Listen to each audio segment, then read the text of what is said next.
तो hey guys, welcome back our YouTube channel. तो भाई आज इस लेक्चर में आप आ गए हो, तो जितना हो सके ना उतना डिटेल में मैं 1.5 घंटे की वीडियो में समझा दूंगा। तो आप इस वीडियो में बने रहो। जहाँ पर भी आपको समझ नहीं आएगा तो आप कमेंट करके मुझे बताना, लेकिन एक भी पॉइंट ऐसा नहीं होगा जहाँ पे आपको समझ नहीं आएगा, क्योंकि मैंने इतना बेसिक से उठाया है और टॉप लेवल तक मैंने इस लेक्चर में पढ़ाया है।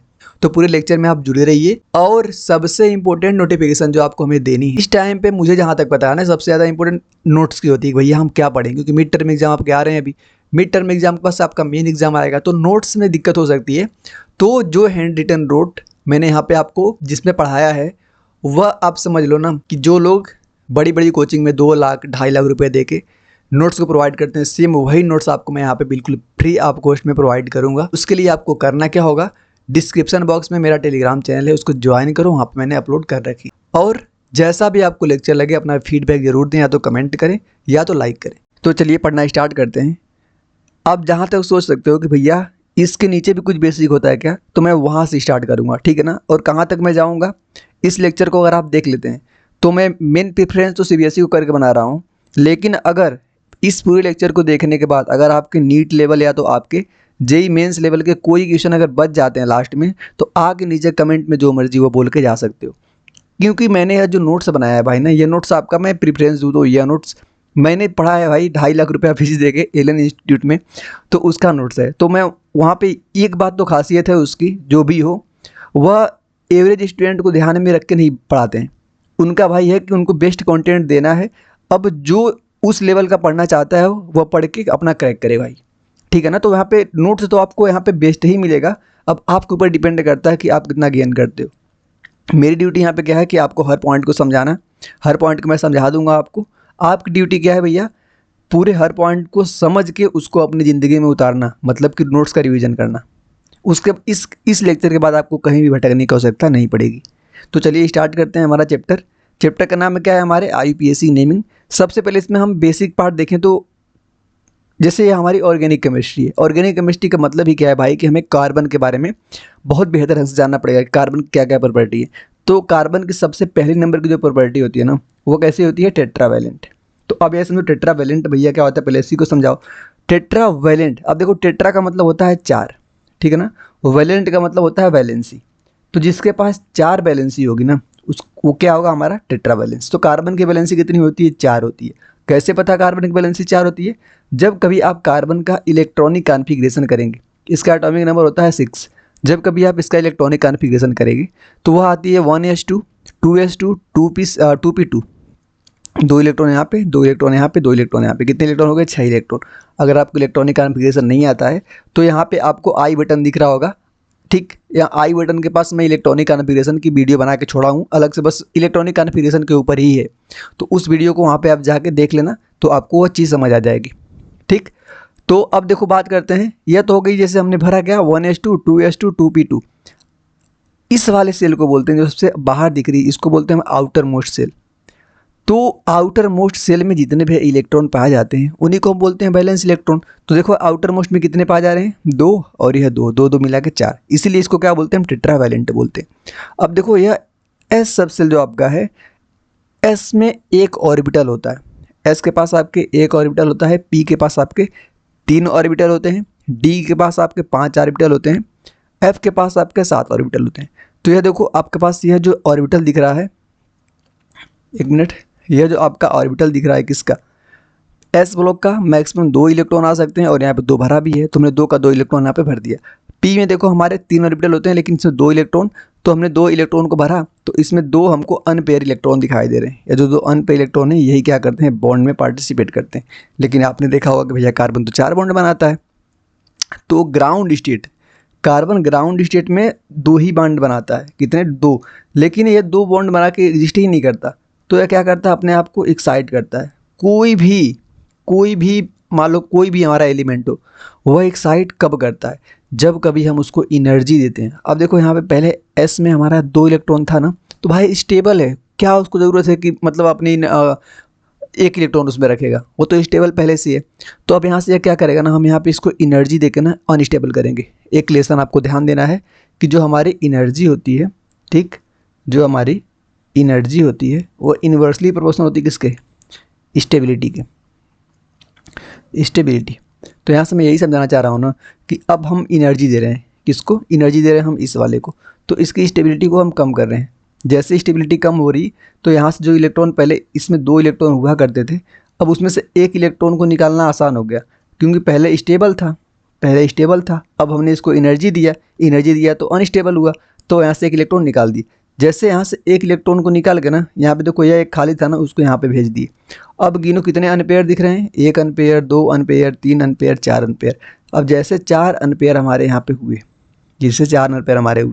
तो यह चारों अनपेयर क्या करते हैं, हमारे बॉन्ड को फॉर्मेशन करते हैं। तो अब आप सोचोगे भैया कि बॉन्ड का फॉर्मेशन कैसे पता चला, तो आप यहाँ पे एक बात ध्यान दो कि बॉन्ड वही बनाता है जो अनपेयर होता है। भैया जो पेयर हैं वो बॉन्ड क्यों बनाएंगे, ठीक है, जो बॉन्ड वही बनाता है जो अनपेयर होते हैं। तो यहाँ पे 4 अनपेयर आपको मिले, तो 4 बॉन्ड बनाता है कार्बन। एक बात आपको सिंपल ध्यान देना है कि अगर कभी कार्बन के बीच में डबल बॉन्ड आए तो उसको हम बोलते हैं ओलिफिनिक बॉन्ड। क्या बोलते हैं, ओलिफिनिक बॉन्ड। अगर कार्बन के बीच में ट्रिपल बॉन्ड आए तो उसको हम बोलते हैं एसाइटाइलिनिक बॉन्ड। ठीक, यह 2 पॉइंट आपके थोड़ा सा एक्स्ट्रा हैं, लेकिन आपको ध्यान देना है, एनसीईआरटी में यह बात लिखी हुई है, इसलिए आपको यहाँ पे नोट्स करके लिखना है। एक एक्सरसाइज से समझते हैं। यहाँ पे देखो इसको समझते हैं एग्जाम्पल से। हमारे सामने देखो लिखा है CH2 double bond CH, single bond C, double bond O, फिर यहाँ पे कार्बन, फिर ट्रिपल बॉन्ड। यह मान लो इतना बड़ा सा कंपाउंड आपके सामने लिखा है। तो अब देखो क्वेश्चन क्या है, पहला एक नंबर का क्वेश्चन हमसे पूछ रहे हैं कि नंबर ऑफ डबल बॉन्ड बताओ, कितनी इसमें डबल बॉन्ड है। ठीक, गिनो। एक यहाँ पे दिख रहा है, एक यहाँ पे दिख रहा है, और एक कहाँ पे दिख रहा है, कार्बन और ऑक्सीजन के बीच में। तो 1 2 3 double bond. Number of triple bond देख लो कितना है, 1 2 कितने हो गए आपके ट्रिपल बॉन्ड। ओलिफिनिक बॉन्ड कितने हैं भैया, ओलिफिनिक बॉन्ड मैंने यहीं ऊपर तो बताया, ओलिफिनिक बॉन्ड किसको बोलते हैं, डबल बॉन्ड को ही ओलिफिनिक बॉन्ड बोलते हैं। तो वो कितने जितने हमारे होंगे, देखो 1 और 2। तो अब बोलोगे भैया ओलिफिनिक बॉन्ड 3 क्यों नहीं होंगे, लेकिन भैया हमने बताया कि कार्बन और कार्बन के बीच में हमेशा बनता है ओलिफिनिक बॉन्ड। ठीक है ना, जो कार्बन और कार्बन के बीच में अगर डबल बॉन्ड हो तभी इसको हम ओलिफिनिक बॉन्ड बोलेंगे। ठीक, तभी इसको बोलेंगे हम क्या, ओलिफिनिक बॉन्ड। तो अब देखो यहाँ पे कि यह जो बॉन्ड आपको दिख रहा है, यह तो कार्बन के बीच में है, तो इसको 1 काउंट कर दोगे। यह वाला आपको कार्बन के बीच में दिख रहा है, यह और ये, तो इसको भी काउंट कर लोगे। क्या इस सारे डबल बॉन्ड को काउंट करोगे क्या, नहीं, क्योंकि यह कार्बन और ऑक्सीजन के बीच में है, तो आप इसको काउंट नहीं करोगे। तो इसलिए जो ओलिफिनिक बॉन्ड है वो कितना है आपका, 2 बच गया। एसाइटाइलिनिक बॉन्ड जो है वह कितना, 1। क्यों, देखो एक तो यहाँ पे दिख रहा है और एक कहाँ पे दिख रहा है, यहाँ पे दिख रहा है। लेकिन भैया यह कार्बन और नाइट्रोजन के बीच में ट्रिपल बॉन्ड है, तो हम उसको क्यों काउंट करेंगे, जो कार्बन और कार्बन के बीच में होगा हम उसे काउंट करेंगे, तो वो 1 ही है हमारा। यहाँ तक कोई दिक्कत, यहाँ तक कोई दिक्कत नहीं है। तो अभी तक हमने जो पढ़ा है इसको एक बार देख लो, इंपॉर्टेंट है यहाँ पे क्या क्या है। सबसे पहले कार्बन जो होता है आपका टेट्रावैलेंट होता है। ठीक, इसको हाईलाइट करोगे, कार्बन टेट्रावैलेंट होता है। और इसके क्यों होता है, क्योंकि इसके आउटर मोस्ट में 4 इलेक्ट्रॉन पाए जाते हैं। और जब यह ग्राउंड स्टेट में होता है, यहाँ पे लिखो कि यह जो हमने किया ना, यह वाला सिस्टम, यह कब का है, जब वह ग्राउंड स्टेट में था। ग्राउंड स्टेट में, जब ग्राउंड स्टेट में होता है तब यह क्या करता है भैया, तब इसके बाहर वाले में जब पी में बस 2 ही इलेक्ट्रॉन पेयर होते हैं। लेकिन यह ऐसे एग्जिस्ट ही नहीं करता ग्राउंड में, वो क्या करता है अपने आप को एक्साइट करके यहाँ से एक इलेक्ट्रॉन निकाल के अपना यहाँ पे भेज के 4 अनपेयर बना देता है। जैसे 4 अनपेयर जैसा इसका बना, वैसे कैसा हो गया है, 4 वैलेंसी रखने वाला इलेक्ट्रॉन हो गया। तब इसके पास 4 अनपेयर हो गए, इसलिए कार्बन जो होता है 4 बॉन्ड बनाता है। साथ ही साथ सिंगल बॉन्ड जो होती है उसको, अगर कोई मान लो कार्बन के बीच में सिंगल बॉन्ड है तो उसको हम बोलते हैं सिग्मा बॉन्ड। अगर कार्बन के बीच में डबल बॉन्ड है तो उसमें एक सिग्मा होता है और एक पाई होता है। कार्बन के बीच में अगर 3 बॉन्ड लगे हैं तो उन तीनों बॉन्ड में से 2 क्या होंगे आपके पाई बॉन्ड होंगे और एक क्या होगा, सिग्मा। यह बात भी आपको ध्यान देना है, यह बात। ठीक, और देखो अगर कार्बन के बीच में डबल बॉन्ड है तो उसका एक और नाम होता है जो कि एनसीईआरटी में लिखा है, क्या, ओलिफिनिक बॉन्ड। और कार्बन के बीच में अगर ट्रिपल बॉन्ड है तो उसका नाम होता है एसिटाइलिनिक बॉन्ड। उसके बाद हमने एक एक्सरसाइज किया, बॉन्ड को गिना। इस एक्सरसाइज एग्जाम्पल से हमने क्या सीखा, इस एग्जाम्पल से हमने यह बात सीखी, ओलिफिनिक का और एसिटाइलिनिक बॉन्ड की समझना। मतलब ऐसा नहीं है कि कहीं ओलिफिनिक आ जाए तो हम डबल बॉन्ड सबकी गिन ले, नहीं, वहाँ पे बस कार्बन के बीच में देखना है, कार्बन के बीच में देखना है।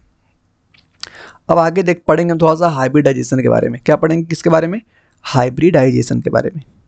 तो देखो हाइब्रिडाइजेशन जो होता है ना 3 टाइप का होता है। कार्बन का हाइब्रिडाइजेशन कितने टाइप का होता है? 3 टाइप का। 3 टाइप का कौन कौन से भैया होते हैं 3 टाइप में? सबसे पहला आपका होता है S और P। अगर हम एक S को ले लें और उसमें एक P को ले लें साथ में, तो उसको हम बोलते हैं sp हाइब्रिडाइजेशन। एक S को लें और 2 P को ले लें तो उसको हम बोलते हैं sp2 हाइब्रिडाइजेशन। एक S ऑर्बिटल को लें और 3 P ऑर्बिटल को लेंगे तो उसको बोलते हैं sp3। क्या बोलते हैं उसको? sp3। अब आप यहाँ से सोचोगे एंगल के बारे में। अगर आपका sp हाइब्रिडाइजेशन है तो उनके बीच में जो एंगल बनेगा वह होता है आपका 180 डिग्री। कितना बनता है? 180। अगर आपका sp2 हाइब्रिडाइजेशन है तो वहाँ पर जो एंगल बनता है वह बनता है आपका 120। अगर आपका sp3 हाइब्रिडाइजेशन है तो वहाँ पर जो आपका एंगल बनता है वह होता है 109 डिग्री 28 मिनट। ठीक। साथ में अगर हम यहीं पे बात करें कि इनका शेप कैसा बनता है, यह तो हो गया क्या? एंगल। लेकिन अगर हम यहीं पे शेप की बात करें कि इनका शेप कैसा होता है यह बताओ, तो अगर sp हाइब्रिडाइजेशन है तो शेप कैसा होता है? लीनियर। कैसा होता है? लीनियर। अगर sp2 है तो वह होता है ट्राइगोनल, ट्राइगोनल प्लेनर। अगर वह है आपका 109 डिग्री 28 मिनट मतलब कि sp3, तो वह होता है स्ट्रक्चर कैसा? Tetrahedral, tetrahedral. तो यहाँ तक मैंने आपको जो भी बातें समझाई, समझ आया क्या? ठीक है।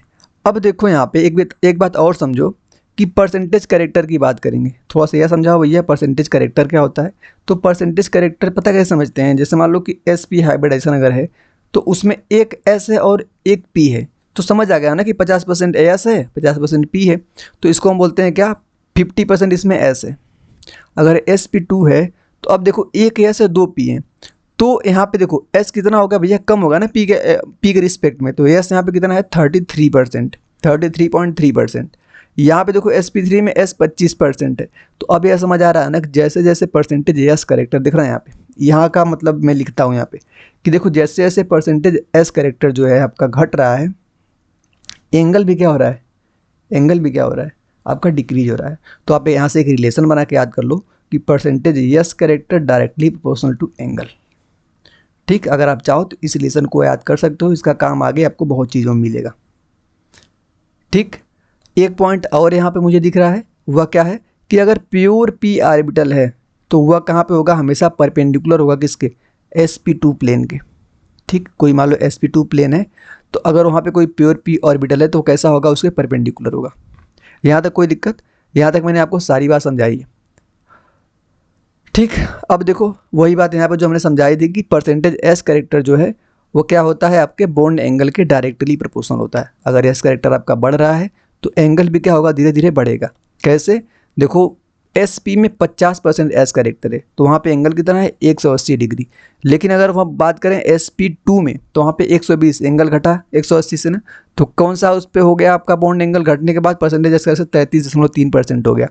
और नीचे आते हैं sp3 में परसेंटेज होगा कितना? 25% S का, और घट गया तो एंगल घटा 109 डिग्री 28 मिनट। अब देखो मैं यहाँ पे यह बात जो लिखी है, यहाँ पे एक S एक P है, मतलब कि 2 आने पे क्या होगा? 2 आने पे हम समझ जाएंगे। बस अभी यहाँ पे ध्यान समझना, कहीं पे 2 आ रहा है ना, क्या 2 आ रहा है मैं बता रहा हूँ अभी। कहीं पे 2 आ रहा है तो समझना कि sp हाइब्रिडाइजेशन है। कहीं पे एक S 2 P को जोड़ो कितना नंबर आ रहा है? 3 आ रहा है, तो 3 कहीं पे नंबर नहीं बोलूँगा, समझ आना कि sp2 हाइब्रिडाइजेशन। 4 कहीं पे अगर नंबर आ जाए तो मैं बोलूँ समझ आना कि sp3। कैसे बता रहा हूँ ना, इस बात को ध्यान समझो, इसको कैसे बता रहा हूँ, कहीं जगह लेके आपको समझाता हूँ इस वाले पार्ट को। देखो यहाँ पे ये ध्यान समझना, जैसे मैं कोई यहाँ पे एक कंपाउंड लिख रहा हूँ CH3 single bond, CH2 single bond, CH2 double bond, CH 1 2 3 4 CH double bond CH, फिर यहाँ पे CH3 मैंने ऐसा लिखा। ठीक। अभी आगे आईपीसी नेमिंग आएगा, मैं यहाँ पे आईपीसी नेमिंग नहीं पूछ रहा हूँ, बस यहाँ पे मैं हाइब्रिडाइजेशन पूछना चाह रहा हूँ। ठीक है ना? क्या पूछना चाह रहा हूँ? हाइब्रिडाइजेशन। तो कैसे बताओगे भैया आप हाइब्रिडाइजेशन? अगर मैं नंबरिंग कर दूँ, नंबरिंग आपको नहीं आती, छोड़ो उसको। अगर मैं अपने हिसाब से कर दूँ, इसको मैं बोल दूँ 1 नंबर कार्बन, इसको बोलूँ 2 नंबर कार्बन, इसको बोलूँ 3 नंबर कार्बन, इसको बोलूँ 4 नंबर कार्बन, इसको बोलूँ 5 नंबर कार्बन। और मैं आपसे क्वेश्चन का पूछूं कि 2 नंबर, 4 नंबर, 5 नंबर पे आपको बताना है हाइब्रिडाइजेशन। तरीका ऐसे बताऊंगा, समझ लेना, कभी कभी ज़िंदगी में गलत नहीं होगा। कभी हाइब्रिडाइजेशन का क्वेश्चन अगर आपसे पूछेगा तो आपको क्या करना है ना, पहले इसको पहला स्टेप क्या है आपका कि इसको आपको ब्रेक करना है। ब्रेक मतलब कैसे, अभी तो देखो थोड़ा सा कंपाइल वे में लिखा है, लेकिन अभी आप अगर तोड़ोगे तो एक कार्बन है तो उसके साथ क्या लगेंगे, 3 हाइड्रोजन जुड़े हुए हैं। तो एक हाइड्रोजन को इधर लिखो H, एक हाइड्रोजन को आप इधर लिखो, एक हाइड्रोजन को आप नीचे लिखो। फिर यह वाला कार्बन इस कार्बन से जुड़ा हुआ है, यहाँ पे 2 हाइड्रोजन लगे हुए हैं, तो एक और यहाँ पे एक, यहाँ पे देखो एक हाइड्रोजन, फिर यहाँ पे एक हाइड्रोजन, फिर डबल बॉन्ड। ठीक, पूरा हुआ बैलेंसिंग नहीं इसकी, 1 2 3 4 पूरा हो गया।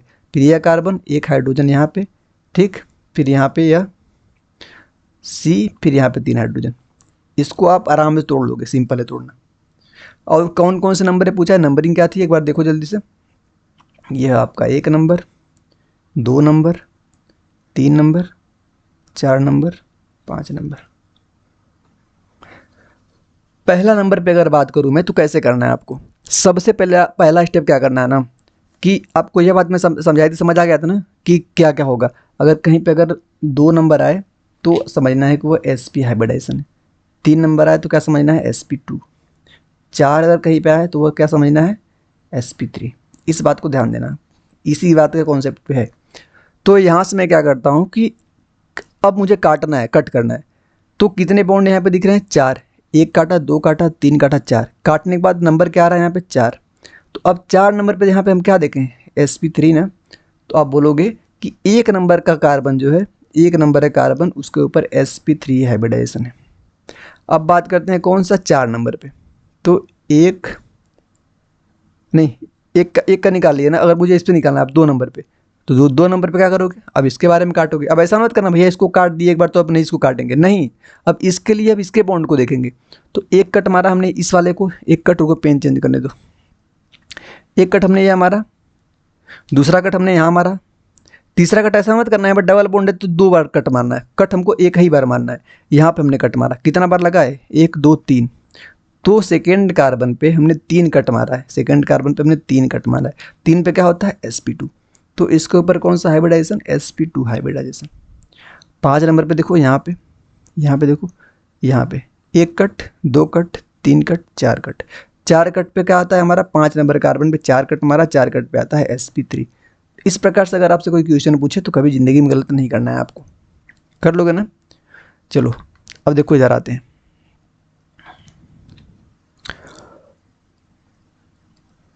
आपके सामने कुछ क्वेश्चन है, 1 2 क्वेश्चन मैं इसमें सॉल्व करूंगा और आपको घर पे आराम से करना है। स्क्रीनशॉट लो पहले क्वेश्चन के, सारे क्वेश्चन का, क्योंकि सारे क्वेश्चन बेस्ट हैं भाई। इसमें आपके कुछ नीट के PYQ, कुछ JEE के PYQ हैं, तो छोड़ना मत। 2 3 तो मैं करवा देता हूँ ताकि आपको यह ना लगे। पहले तो एक समझाऊंगा भी, साथ में करवाऊंगा भी। आपके सामने स्ट्रक्चर बना हुआ है, पहला CH3 CH2 CH3। अब इसमें देखो ये वाला CH3 जो है, तोड़ेंगे 3 बार। एक अच्छा थोड़ा सा प्रैक्टिस कर लोगे ना, ऑटोमेटिक उस पर देखते ही बता दोगे। जैसे यहाँ पे देखो, हर बार काटना थोड़ी पड़ेगा, 2 हाइड्रोजन ऊपर नीचे होंगे, 2 कट मारा, 3 4, मतलब ये sp3 है। ठीक, यहाँ पे देखो 1 2 3 बार कट मारोगे, एक यहाँ, एक यहाँ, एक यहाँ, 3 पे sp या sp2 पे है। यहाँ पे देखो एक यहाँ और 2 ऊपर, ये भी sp2 पे है। तो कुछ दिन बाद देखते बता दोगे, लेकिन अभी क्या करना ना कि पूरा हाइड्रोजन को ब्रेक करके आराम से कट मार मार के देखना है ऐसे। यहाँ पे सारे क्वेश्चन को आप इजीली कर लेना। ठीक, जितने क्वेश्चन यहाँ पे आपको दिखाई दे रहे हैं, सारे क्वेश्चन को आप कर लेना। उसके बाद देखो आते हैं, एक और नीचे हमारा क्वेश्चन बना हुआ है। यह क्वेश्चन थोड़ा सा इम्पोर्टेंट टाइप का क्वेश्चन है। पूछ रहे हैं क्वेश्चन में कि which of the following has all carbon atom on the same plane always. पूछ रहे हैं कि इनमें से कौन सा ऐसा कंपाउंड है जिसके सारे कार्बन एक ही प्लेन में है। ठीक है ना, चलो देखो। तो सबसे पहला देखो, यह इसके ऊपर sp2 हाइब्रिडाइजेशन और यह भी sp2 हाइब्रिडाइजेशन। sp2 हाइब्रिडाइजेशन जो होता है भाई, वो सेम ही प्लेन में होते हैं। जैसे मैंने बोला था, ध्यान से देखना, जैसे मैंने बोला था sp, क्या बोला था, लीनियर, लाइन तो एक ही प्लेन में होती है ना, लीनियर। दूसरा मैंने बोला था sp3 ट्राइगोनल। ठीक, ट्राइगोनल, यह भी कैसा होता है, एक ही प्लेन में। अरे sp2 अगर मैं यहीं पे sp3 की बात किया था तो वह क्या हमने बोला था, टेट्राहेड्रल। टेट्राहेड्रल स्ट्रक्चर पता कैसे होता है, जैसे मान लो हमारे सामने एक कागज़ है, ठीक, तो 1 2 3 4 ये जो दिख रही है ना, रुको उसको कैसे तुम समझोगे यार। चलो मैं यहाँ पे ट्राई करूँगा, अगर वीडियो एडिट करता अगर हो सके तो ट्राई करूँगा यहाँ पे फिगर में लगा दूँ इसका टेट्राहेड्रल का। नहीं तो तुम गूगल पे सर्च करके देखना कि टेट्राहेड्रल कैसा होता है 3D एनिमेशन में, क्योंकि ये यहाँ से आपको 3D में ही एक प्लेन पे नहीं बनाया जा सकता है, क्योंकि टेट्राहेड्रल हमारा 3D होता है, तो उसको आप 3D देख के समझना, याद कर लेना इसको। इस पॉइंट पे आपको गूगल पे सर्च करके देखना है 3D कैसा होता है टेट्राहेड्रल। अब हम बात करते हैं, देखो हमारा क्वेश्चन है ये भी sp2 ये भी sp2, मतलब सारे हमारे प्लेन में ही हैं, ठीक। यहाँ पे बात करते हैं sp3 sp2 sp2, तो यहाँ पे जो दिख रहा है आपको, यह दोनों कार्बन आपके प्लेन में है, लेकिन इन दोनों कार्बन से यह भी कार्बन लगा ही हुआ है, sp2 कार्बन से sp3 लगा है, ऐसा नहीं है कि sp3 ही हमारा नॉन प्लेन में है। अगर मान लो कि यहाँ पे मान लो इस कार्बन से sp3 लगा होता, फिर sp3 से अगर कोई लगेगा ना, तब हम उसको बोलेंगे प्लेन में नहीं है, ठीक। यह देखो CH3 लगा हुआ है, सारे प्लेन में। यह थोड़ा सा यहाँ पे तुम कन्फ्यूज होगे, मुझे पता है, कन्फ्यूज मत होना, बस तुम यह समझो ना कि हमें क्या करना है, एक प्लेन बनाना है। जैसे मान लो हम इसको क्या करें, हम एक प्लेन बनाएं, ये हमारा मेन प्लेन बना, तो इससे जुड़ा हुआ यहाँ पे हाइड्रोजन हो चाहे कुछ भी कंपाउंड लगा दो, वो अभी इन्हीं के प्लेन में आएगा। अलग बात है कि अब sp3 हमारा कैसा हो गया, नॉन प्लेनर, तो अब sp3 के पास कुछ लगाओगे तो वह हो जाएगा हमारा कैसा, नॉन प्लेनर, ठीक है ना। तो जब लास्ट वाला स्ट्रक्चर आप बना के देखोगे इसका, तो यह आएगा आपका प्लेन में नहीं आएगा एक। और अगर आपको ये क्वेश्चन समझ नहीं आया तो आपको स्किप कर देना है, कि अगर आप बोर्ड के लेवल से देख रहे हो तो, क्योंकि यह क्वेश्चन आपके जेई का क्वेश्चन है, तो इस क्वेश्चन को आप स्किप करोगे। अगर नीट के स्टूडेंट हैं तो समझ के करने का प्रयास करना, क्योंकि इस बार पेपर थोड़ा सा आपका हो सके तो कुछ अच्छे लेवल के क्वेश्चन आए, तो इस प्रकार के क्वेश्चन को हमें इग्नोर नहीं करना है। आया तो ठीक है, नहीं आया तो फिर उसको कैसे भी करके समझना, कमेंट करना मेरे पास, भैया आप इसको समझाओ, तो मैं सेपरेट वीडियो बना के बस इसी क्वेश्चन को समझाऊंगा, क्योंकि मैं कोई भी चीज़ छोड़ के आगे बढ़ना नहीं चाहता भाई। चलो आगे देखते हैं। अब हमारे सामने कुछ क्वेश्चन है, मतलब कुछ चीज़ें याद करने वाली हैं, जैसे कि इफ़ अ पार्टिकुलर कार्बन, अगर कोई कार्बन है हमारा जो कि बॉन्डेड दूसरे एक ही कार्बन से, जैसे मान लो हमारे पास यहाँ पे लिखा हुआ है, और मैं यहाँ पे आपको सामने साइड में समझाने का प्रयास करता हूँ। जैसे हमारा कोई एक कार्बन दूसरे एक ही कार्बन जुड़ा हुआ है, ठीक, तो इस कार्बन को हम बोलेंगे प्राइमरी कार्बन। क्या बोलेंगे, प्राइमरी कार्बन, प्राइमरी लिख देता हूँ, रुको, प्राइमरी कार्बन। लेकिन हमारे पास कोई कार्बन है, अपने अगल बगल दो कार्बन, एक कार्बन ये और एक कार्बन ये, तो यह कार्बन अपने अगल बगल दो कार्बन जुड़ा हुआ है, तो इसका नाम क्या होगा, सेकेंडरी कार्बन। अगर कोई एक कार्बन है अपने अगल बगल 3 कार्बन से जुड़ा हुआ है, 3 कार्बन से, 1 नंबर का कार्बन, 2 नंबर का कार्बन या 3 नंबर का, तो इस जो कार्बन जुड़ा हुआ है ना, इसका नाम क्या होगा, 3 डिग्री कार्बन। चारों कार्बन से अलग अलग जुड़ा हुआ है, 1 2 3 4, तो यह इसका क्या नाम होगा आपका, 4 डिग्री, या तो इसको क्वार्टरनरी भी बोलते हैं। क्या बोलते हैं, क्वार्टरनरी कार्बन। यहाँ तो कोई दिक्कत नहीं होना चाहिए, जैसे मैं समझा रहा हूँ एकदम सेम वैसे ही आप समझते चलो। पहले से अगर पढ़े हो तो आपका रिवीजन हो जाएगा, स्पीड को मन करे तो बढ़ा लो थोड़ा सा, लेकिन पहली बार पढ़ रहे हो तो मैं सब बात को ध्यान में रख के पढ़ा रहा हूँ, ठीक है ना। अब देखो हमारे सामने क्वेश्चन के थ्रू समझते हैं। क्वेश्चन के थ्रू अगर मैं इस वाले कार्बन को बेस मानूं, तो यह कार्बन अपने अगल बगल कितने कार्बन जुड़ा हुआ है, यह कार्बन अपने अगल एक ही कार्बन जुड़ा हुआ है इसी से ना, तो यह क्या होगा हमारा 1 डिग्री कार्बन। इस कार्बन को देखो, इस कार्बन को, यह अपने अगल बगल दो कार्बन, एक इससे जुड़ा हुआ है और एक इससे जुड़ा हुआ है, तो इसको बोलेंगे हम 2 डिग्री कार्बन। इसकी बात हम करें तो अपने अगल बगल एक ही कार्बन जुड़ा हुआ है, तो फिर हमारा हो गया 1 डिग्री कार्बन। इसी प्रकार आप सबको आप देख लो, सारे क्वेश्चन को कर लो, सारे क्वेश्चन को कर लो, जितने क्वेश्चन यहाँ पे स्क्रीनशॉट लो। एक क्वेश्चन मैं समझाऊंगा और आपको करने हैं। अब देखो हाँ, एक बात यहाँ पे आती है, यह पॉइंट थोड़ा सा इम्पोर्टेंट तो खैर सभी है, लेकिन मैं ऐसा तो है नहीं कि आपको कुछ छोड़ूं और ऐसा चीज़ पढ़ाऊं कि जो बस आप खुश रहो। मैं यह सोच के पढ़ाऊंगा भैया तुम खुश हो चाहे मत हो, पढ़ो चाहे मत पढ़ो, लेकिन जो यहाँ पे मैं कंटेंट दूंगा, अगर कभी ज़िंदगी में ऐसा होता है कि अगर ज़्यादा लोगों तक वीडियो पहुँचती है तो कोई यह ना कह पाए कि भैया खाली आप खुश करने के लिए पढ़ा रहे हो, कंटेंट बेस्ड, मतलब कंटेंट लेवल बेस्ड रहे, ठीक है। अब देखिए डिग्री ऑफ हाइड्रोजन की बात करें तो उसको कैसे बताएंगे भाई, डिग्री ऑफ कार्बन, मतलब जो भी कार्बन की डिग्री है उससे लगा हुआ हाइड्रोजन वही डिग्री को शो करता है। जैसे यह हमको कितना, इसको यह दिख रहा है हमारा 1 डिग्री कार्बन, कैसे दिख रहा है कि अपने बगल में एक ही कार्बन जुड़ा हुआ है, तो यह कार्बन हमारा 1 डिग्री है।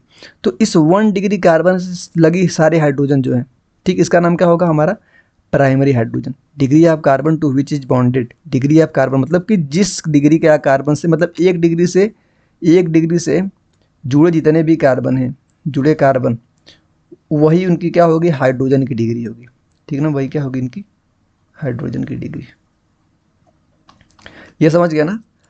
अभी तक देखो हमारा 2 पार्ट क्लियर हुआ, बेसिक केमिस्ट्री हाइब्रिडाइजेशन पढ़े अभी तक हम, उसके पहले कार्बन के बारे में थोड़ा सा पढ़े।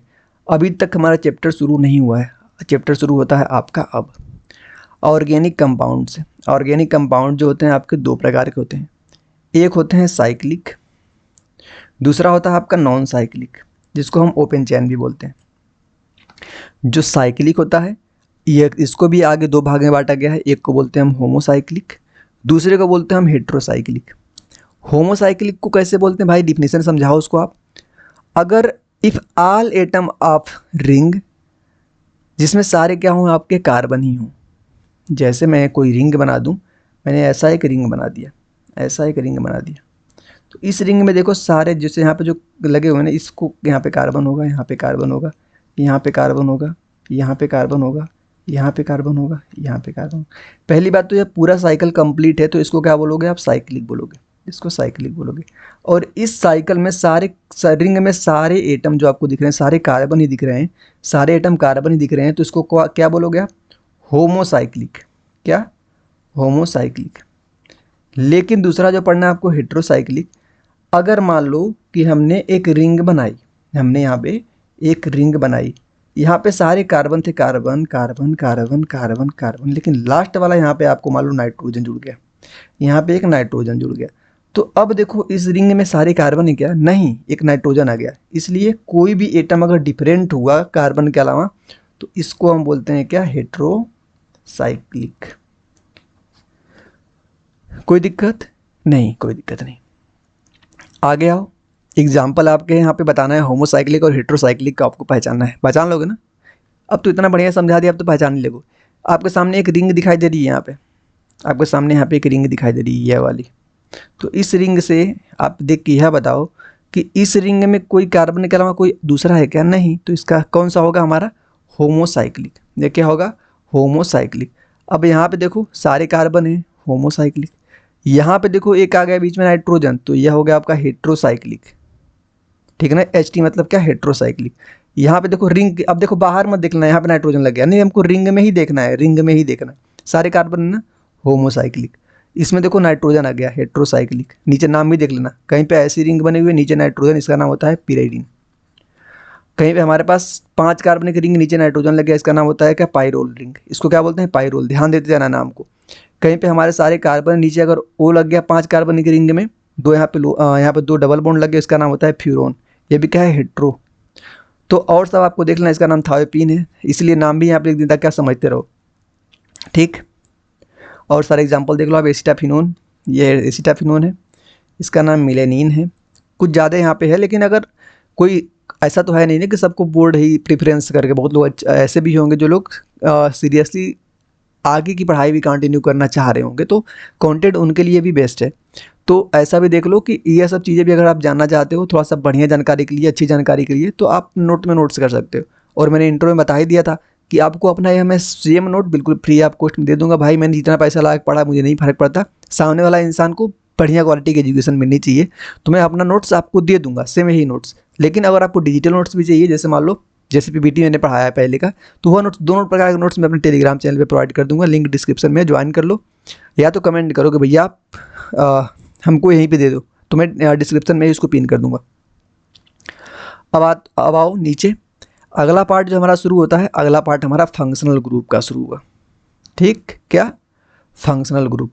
अच्छा यह बताओ, फंक्शनल ग्रुप को पहले नाम सुने वैसे पहले ना कि फंक्शनल ग्रुप क्या होता है, एक बार मेरे मुंह से भी सुनो कि that part of molecule which characteristic which a particular unique chemical property. जैसे मान लो हमारे सामने कोई सा हाइड्रोकार्बन है। हाइड्रोकार्बन क्या होता है, कार्बन हाइड्रोजन ऑक्सीजन से मिलकर बना हुआ मॉलिक्यूल या कंपाउंड क्या कहलाता है, हाइड्रोकार्बन कहलाता है। जैसे मान लो आपके सामने कोई सा भी हाइड्रोकार्बन है, उसमें कोई एक ऐसा कोई हमने स्पेसिफिक ग्रुप लगा दिया, अब मुझे नहीं पता कौन सा ग्रुप लगाया, हमने कोई एक स्पेसिफिक ग्रुप लगा दिया, उस ग्रुप को लगाते ही उस पूरे कंपाउंड की जो भी प्रॉपर्टी है पूरा उस ग्रुप के अकॉर्डिंग चेंज हो गई, तो हम क्या बोल सकते हैं भैया उस पर्टिकुलर ग्रुप जो हमने लगाया उसमें कुछ तो है कि अपने अकॉर्डिंग उसको चेंज कर दिया।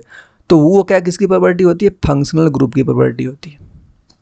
जैसे यह वाला पार्ट जो है मोस्ट इम्पोर्टेंट है, मोस्ट इम्पोर्टेंट है, आपको इसको लर्न करना है, ठीक है ना, लर्न करना है। क्या कहीं पे आपको इस प्रकार का फार्मूला देखे CnH2nO2, क्या दिख रहा है यहाँ पे, मैं लिखते जा रहा हूँ, दो हैं कहीं पे एसिड और क्या है एस्टर, एसिड और एस्टर, इसका जो फॉर्मूला होता है जनरल फार्मूला वो होता है CnH2nO2। अब यहाँ पे समझ रहे हो कि n क्या है, n है नंबर, मतलब कितना है। अगर मैं बोल दूँ कि n की वैल्यू यहाँ पे 2 है, n की वैल्यू 2 है तो यहाँ पे 2 पुट करोगे क्या, C2, यहाँ पे 2 करो 2 दूनी 4, C2H4O2, ठीक है, C2H4O2। अब C2H4O2 को यहाँ पे मॉलिक्यूल देख के हमको समझ नहीं आ रहा है भैया यह है क्या, क्योंकि यहाँ पे फंक्शनल ग्रुप कुछ दिख ही नहीं रहा है। तो ऐसा अगर कोई कंपाउंड इस जनरल फार्मूला में फिट हो गया तो यह दो चीज़ हो सकता है, एक तो है एसिड हो सकती है, ठीक, दूसरी क्या हो सकती है, एस्टर हो सकती है।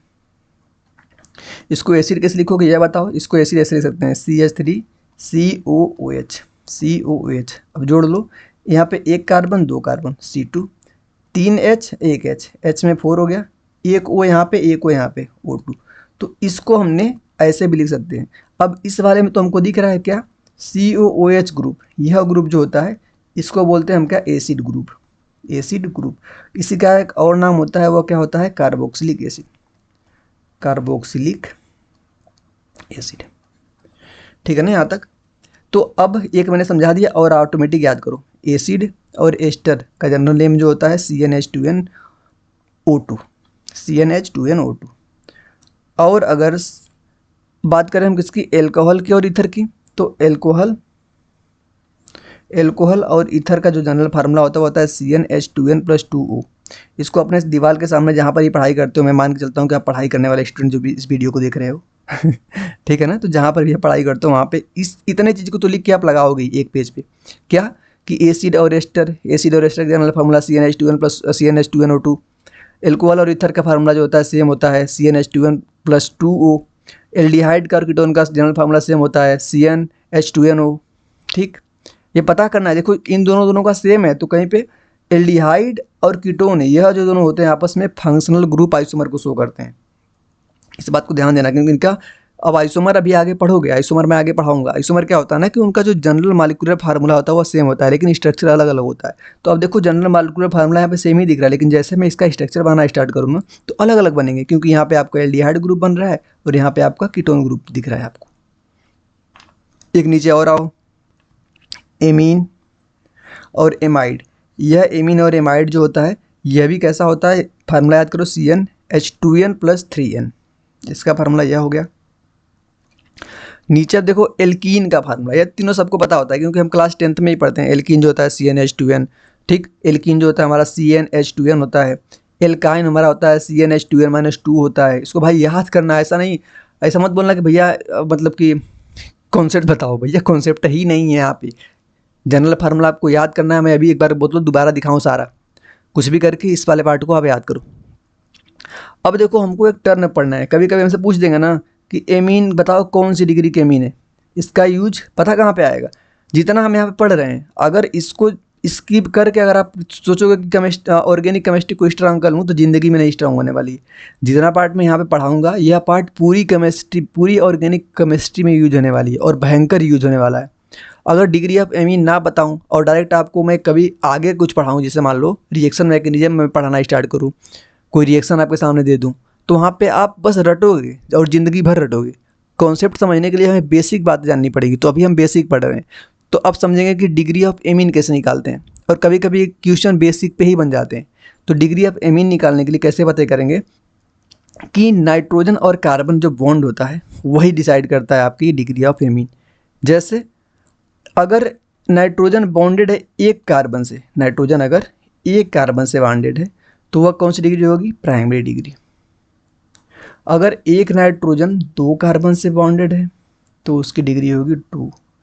अगर नाइट्रोजन बॉन्डेड है 3 डिग्री के कार्बन से, ठीक है ना, 3 डिग्री कार्बन से डिग्री है 3 डिग्री कार्बन से, तो वह आपका होगा टर्शियरी। 4 डिग्री कार्बन से है तो वह क्या होगा आपका क्वार्टरनी। जैसे मैंने यहाँ पे एक, रुको यहाँ पे बना के भी समझाता हूँ, ठीक है ना, रुको बना के समझाता हूँ इसको। जैसे मान लो कि हमारे सामने 1 कार्बन, 2 कार्बन, 3 कार्बन, 4, फिर यहाँ पे हमने 1 कार्बन जोड़ दिया, 1 कार्बन यहाँ पे जोड़ दिया और डबल बॉन्ड लगा दिया। देखो सारी बैलेंसी पूरी है क्या। अब देखो यहाँ पे अपने मन से हाइड्रोजन लगा लो, 1 हाइड्रोजन, 2 हाइड्रोजन, 3 हाइड्रोजन, यहाँ पे 1 हाइड्रोजन, यहाँ पे 1 हाइड्रोजन, यहाँ पे 1 हाइड्रोजन, यहाँ पे 1 हाइड्रोजन, 1 हमने ऐसे क्या कर लिया, बना लिया इसको। नंबरिंग में कर देता हूँ 1 2 3 में 1 2 1 2 3 1 2, किधर से भी करो नंबरिंग कर सकते हो। इसको 1 नंबर दो, इसको 2 नंबर दो, इसको 3 नंबर दो, इसको 4 नंबर दो, इसको दो 5 नंबर। अब देखो मैं क्या करूंगा कि यह जो कार्बन है आपको दिख रहा है, एक ही कार्बन जुड़ा हुआ है, तो कौन सा कार्बन है, प्राइमरी कार्बन। क्या है आपका, प्राइमरी कार्बन। अब अगर मैं क्या करूं, ध्यान से देखना है मेरी बात को, ध्यान से देखना, बात को देखना नहीं, बात को सुनना है ध्यान से। अगर मैं क्या करूं, इस हाइड्रोजन को हटा के एक हाइड्रोजन को हटा के मैं यहीं पे क्या लगा दूं, यहीं पे लगा दूं नाइट्रोजन। तो यह जो नाइट्रोजन जुड़ा हुआ है इस कार्बन से, वो कितना डिग्री है, 1 डिग्री। तो 1 डिग्री से जुड़ा हुआ, 1 डिग्री कार्बन जुड़ा हुआ नाइट्रोजन क्या होता है आपका, प्राइमरी, यानी कि 1 डिग्री नाइट्रोजन। Clear, clear. अब देखो यहाँ पे इस कार्बन की बात करते हैं। यह कार्बन देखो अपने इधर और अपने इधर 2 कार्बन जुड़ा हुआ है, तो यह कैसा है आपका 2 डिग्री। 2 डिग्री कार्बन है। मैं क्या करता हूँ, यहाँ से 1 हाइड्रोजन को हटाता हूँ, इस हाइड्रोजन को हटा दिया मैंने, और इस हाइड्रोजन की जगह मैंने यहाँ पे नाइट्रोजन जोड़ दिया, नाइट्रोजन। अब यह जो नाइट्रोजन मैंने यहाँ पे जोड़ा, जल्दी बताओ कि इस नाइट्रोजन को मैंने जो जोड़ा है तो इसकी डिग्री क्या है, इस नाइट्रोजन डिग्री क्या है, 2 डिग्री, क्योंकि यह 2 डिग्री कार्बन से जुड़ा हुआ है। तो ऐसे पता करते हैं। इस वाले पार्ट से यह चीज़ें क्लियर हुआ क्या, आई होप क्लियर हो गया होगा। अब देखो आते हैं आगे। ये जो पॉइंट हमें लिखा है अपने मन से लिखा है, हमने एनसीईआरटी जब रीड कर रहा था मैं, तो एनसीईआरटी में जो मुझे अच्छी चीज़ें दिख रही थी, और कभी सर क्लास में जो अच्छी चीज़ें बता देते थे उसको मैं नोट कर लेता था, ठीक है ना। जैसे मान लो सर ने बताया, लिखवाया नहीं, लेकिन मुझे अच्छी लगी, इंपॉर्टेंट लग गई, तो मैं उसको लिख लेता था। तो अगर चाहो तो उसको लिख लेना तुम, ठीक है ना, चाहो तो उसको लिखना, कोई दिक्कत नहीं है, लेकिन मैं उसको क्या ही बताऊँ। और कोई कोई तो इतनी इंपॉर्टेंट नहीं होती थी, लेकिन मुझे लगता था कि मैं भूल जाऊँगा, तो उसको भी लिख लेता था। अब देखो जैसे अभी आगे नोट्स पढ़ोगे ना, तो कुछ मेरे नोट्स में कुछ बहुत बेहतरीन हिंदी में लिखे कॉन्सेप्ट पाओगे। जैसे मान लो कोई क्वेश्चन हमने सोल्व किया, क्वेश्चन मेरे सोल्व नहीं हुआ, तो उस क्वेश्चन का जो भी कॉन्सेप्ट है मैं वैसे हिंदी में उसको उतार देता था कि अच्छा यहाँ पे ऐसे किया सर ने, फिर ये हुआ, फिर ऐसे लिख दिया, तो मेरा ऐसा था, ठीक है ना। अब देखो यहाँ पे यह कार्बन आपका 1 डिग्री कार्बन है। कैसे पता कि अपने पास वाले एक ही कार्बन जुड़ा हुआ है, तो ये 1 डिग्री कार्बन। 1 डिग्री कार्बन से जुड़ा हुआ नाइट्रोजन क्या होगा आपका, 1 डिग्री नाइट्रोजन। अब देखो यह जो नाइट्रोजन, यह कार्बन जो दिख रहा है आपका, यह कार्बन, यहाँ पे यह 1 डिग्री है और यह 1 डिग्री, दोनों 1 डिग्री, मतलब यह नाइट्रोजन अपने अगल बगल 2 कार्बन जुड़ा हुआ है ना, अपने अगल बगल 2 कार्बन जुड़ा हुआ है, तो इस नाइट्रोजन की डिग्री क्या होगी, 2 डिग्री। यह नाइट्रोजन देखो अपने अगल बगल 3 कार्बन जुड़ा हुआ है, 1 2 3 कार्बन जुड़ा हुआ है ना, तो इसकी भी डिग्री क्या होगी आपकी। कुछ कन्फ्यूज नहीं हुए ना, कन्फ्यूज हुए होगे अगर वहाँ पे, तो उस कॉन्सेप्ट को भूल के क्वेश्चन में जो यहाँ पे हमने समझाया, इनडायरेक्टली आपसे क्वेश्चन पूछा जाएगा यहाँ से, तो क्वेश्चन के थ्रू हमने जो समझाया है यही सही है, और इसे ही अप्लाई करना है, ठीक, इससे क्या करना, अप्लाई करना। चलो आते हैं नीचे। अब अगर हम बात करें degree of alcohol of halide, तो सीधे क्वेश्चन से इसको समझाऊंगा मैं। जैसे मान लो हमारे सामने यह जो ग्रुप लगा हुआ है, OH ग्रुप को हम क्या बोलते हैं भैया, इसको बोलते हैं हाइड्रोक्सिल ग्रुप। क्या बोलते हैं, हाइड्रोक्सिल ग्रुप, मतलब ये एल्कोहल होता है, ठीक है ना, एल्कोहलिक ग्रुप होता है OH। तो यह OH जो लगा आपका प्राइमरी कार्बन से लगा हुआ है, एक कार्बन से लगा हुआ है, तो इसकी डिग्री क्या हो जाएगी आपकी, प्राइमरी 1 डिग्री। यह OH जो लगा हुआ है आपका इस कार्बन से लगा हुआ है, तो इस कार्बन की डिग्री देखो, यह 1 कार्बन 2 कार्बन, मतलब यह 2 डिग्री से लगा हुआ है, तो सेकेंडरी एल्कोहल आपका है। अब यह एल्कोहल जो लगा हुआ है, यह एल्कोहल इस कार्बन से लगा हुआ है, इस कार्बन की डिग्री देखो 3 डिग्री दिख रही होगी ना, क्योंकि अगल बगल 3 से लगा हुआ है, तो यह आपका टर्शियरी एल्कोहल हो गया। अब सेम वैसी एमाइड का देख लो, एमाइड का देखो, तो यह एमाइड आपका लगा हुआ है, यह क्या आपका एमाइड 1 कार्बन से, ठीक, तो 1 डिग्री। यह आपका क्या है, एमाइड। अपने अगल बगल 2 कार्बन्स लगा हुए, तो वह सेकेंडरी एमाइड। यह आपका क्या है, एमाइड। यहाँ तक आपका क्या है, एमाइड। अपने अगल बगल कितने कार्बन्स लगा हुआ है, 3, 1 कार्बन, 2 कार्बन और 3 कार्बन, तो यह हो गया आपका 3 डिग्री एमाइड। अब देखो एक नई चीज़ शुरू होगी आपकी, क्या, होमोलोगस सीरीज। बहुत ईजी, होमोलोगस सीरीज कुछ होती नहीं है, लेकिन यहाँ पे बच्चे बहुत कंफ्यूज होते हैं। होमोलोगस सीरीज जो होती है ना भाई, जैसे मान लो हमारे एल्केन है, एल्केन, तो एल्केन कोई जरूरी थोड़ी एक कार्बन का थोड़ी होता है। अगर हमारे सामने कहीं 1 कार्बन लिखा हुआ है तो उसको हम लिखते हैं क्या, मेथ। 1 कार्बन मेथ होता है, 2 कार्बन होता है हमारा एथ, 3 कार्बन हमारा होता है प्रोप, सबको पता होगा, नहीं पता तो लिख लेना। 4 कार्बन को हम बोलते हैं ब्यूट, 5 कार्बन को बोलते हैं हम पेंट, 6 कार्बन को बोलते हैं हम क्या, हेक्स, 7 कार्बन को बोलते हैं हम क्या, हेप्ट, 8 कार्बन को बोलते हैं हम क्या, ऑक्ट, 9 कार्बन को बोलते हैं हम क्या, नोन, 10 कार्बन को बोलते हैं हम डिक। इतना का ही काम है, ठीक है ना। अब मान लो हमारा एल्केन है, तो यहाँ पे हम क्या जोड़ देते हैं, प्लस कर देते हैं एन, तो बन जाता है हमारा क्या, मेथेन। तो मेथेन जो होता है इनडायरेक्टली क्या होता है आपका, एल्केन होता है। तो यह देखो 1 कार्बन, 2 कार्बन, 3 कार्बन, ऐसी सीरीज जो चल रही है, सारी सीरीज किसकी चल रही है, सारी सीरीज आपकी एल्केन की चल रही है। तो हम बोलेंगे ना ये सारे एक दूसरे क्या हैं, होमोलॉगस हैं। क्या हैं, होमोलॉगस हैं।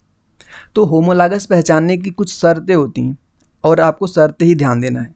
शर्तें आप ध्यान दोगे तो क्वेश्चन कर लोगे। पहली शर्त क्या है कि all the member must have the same general formula.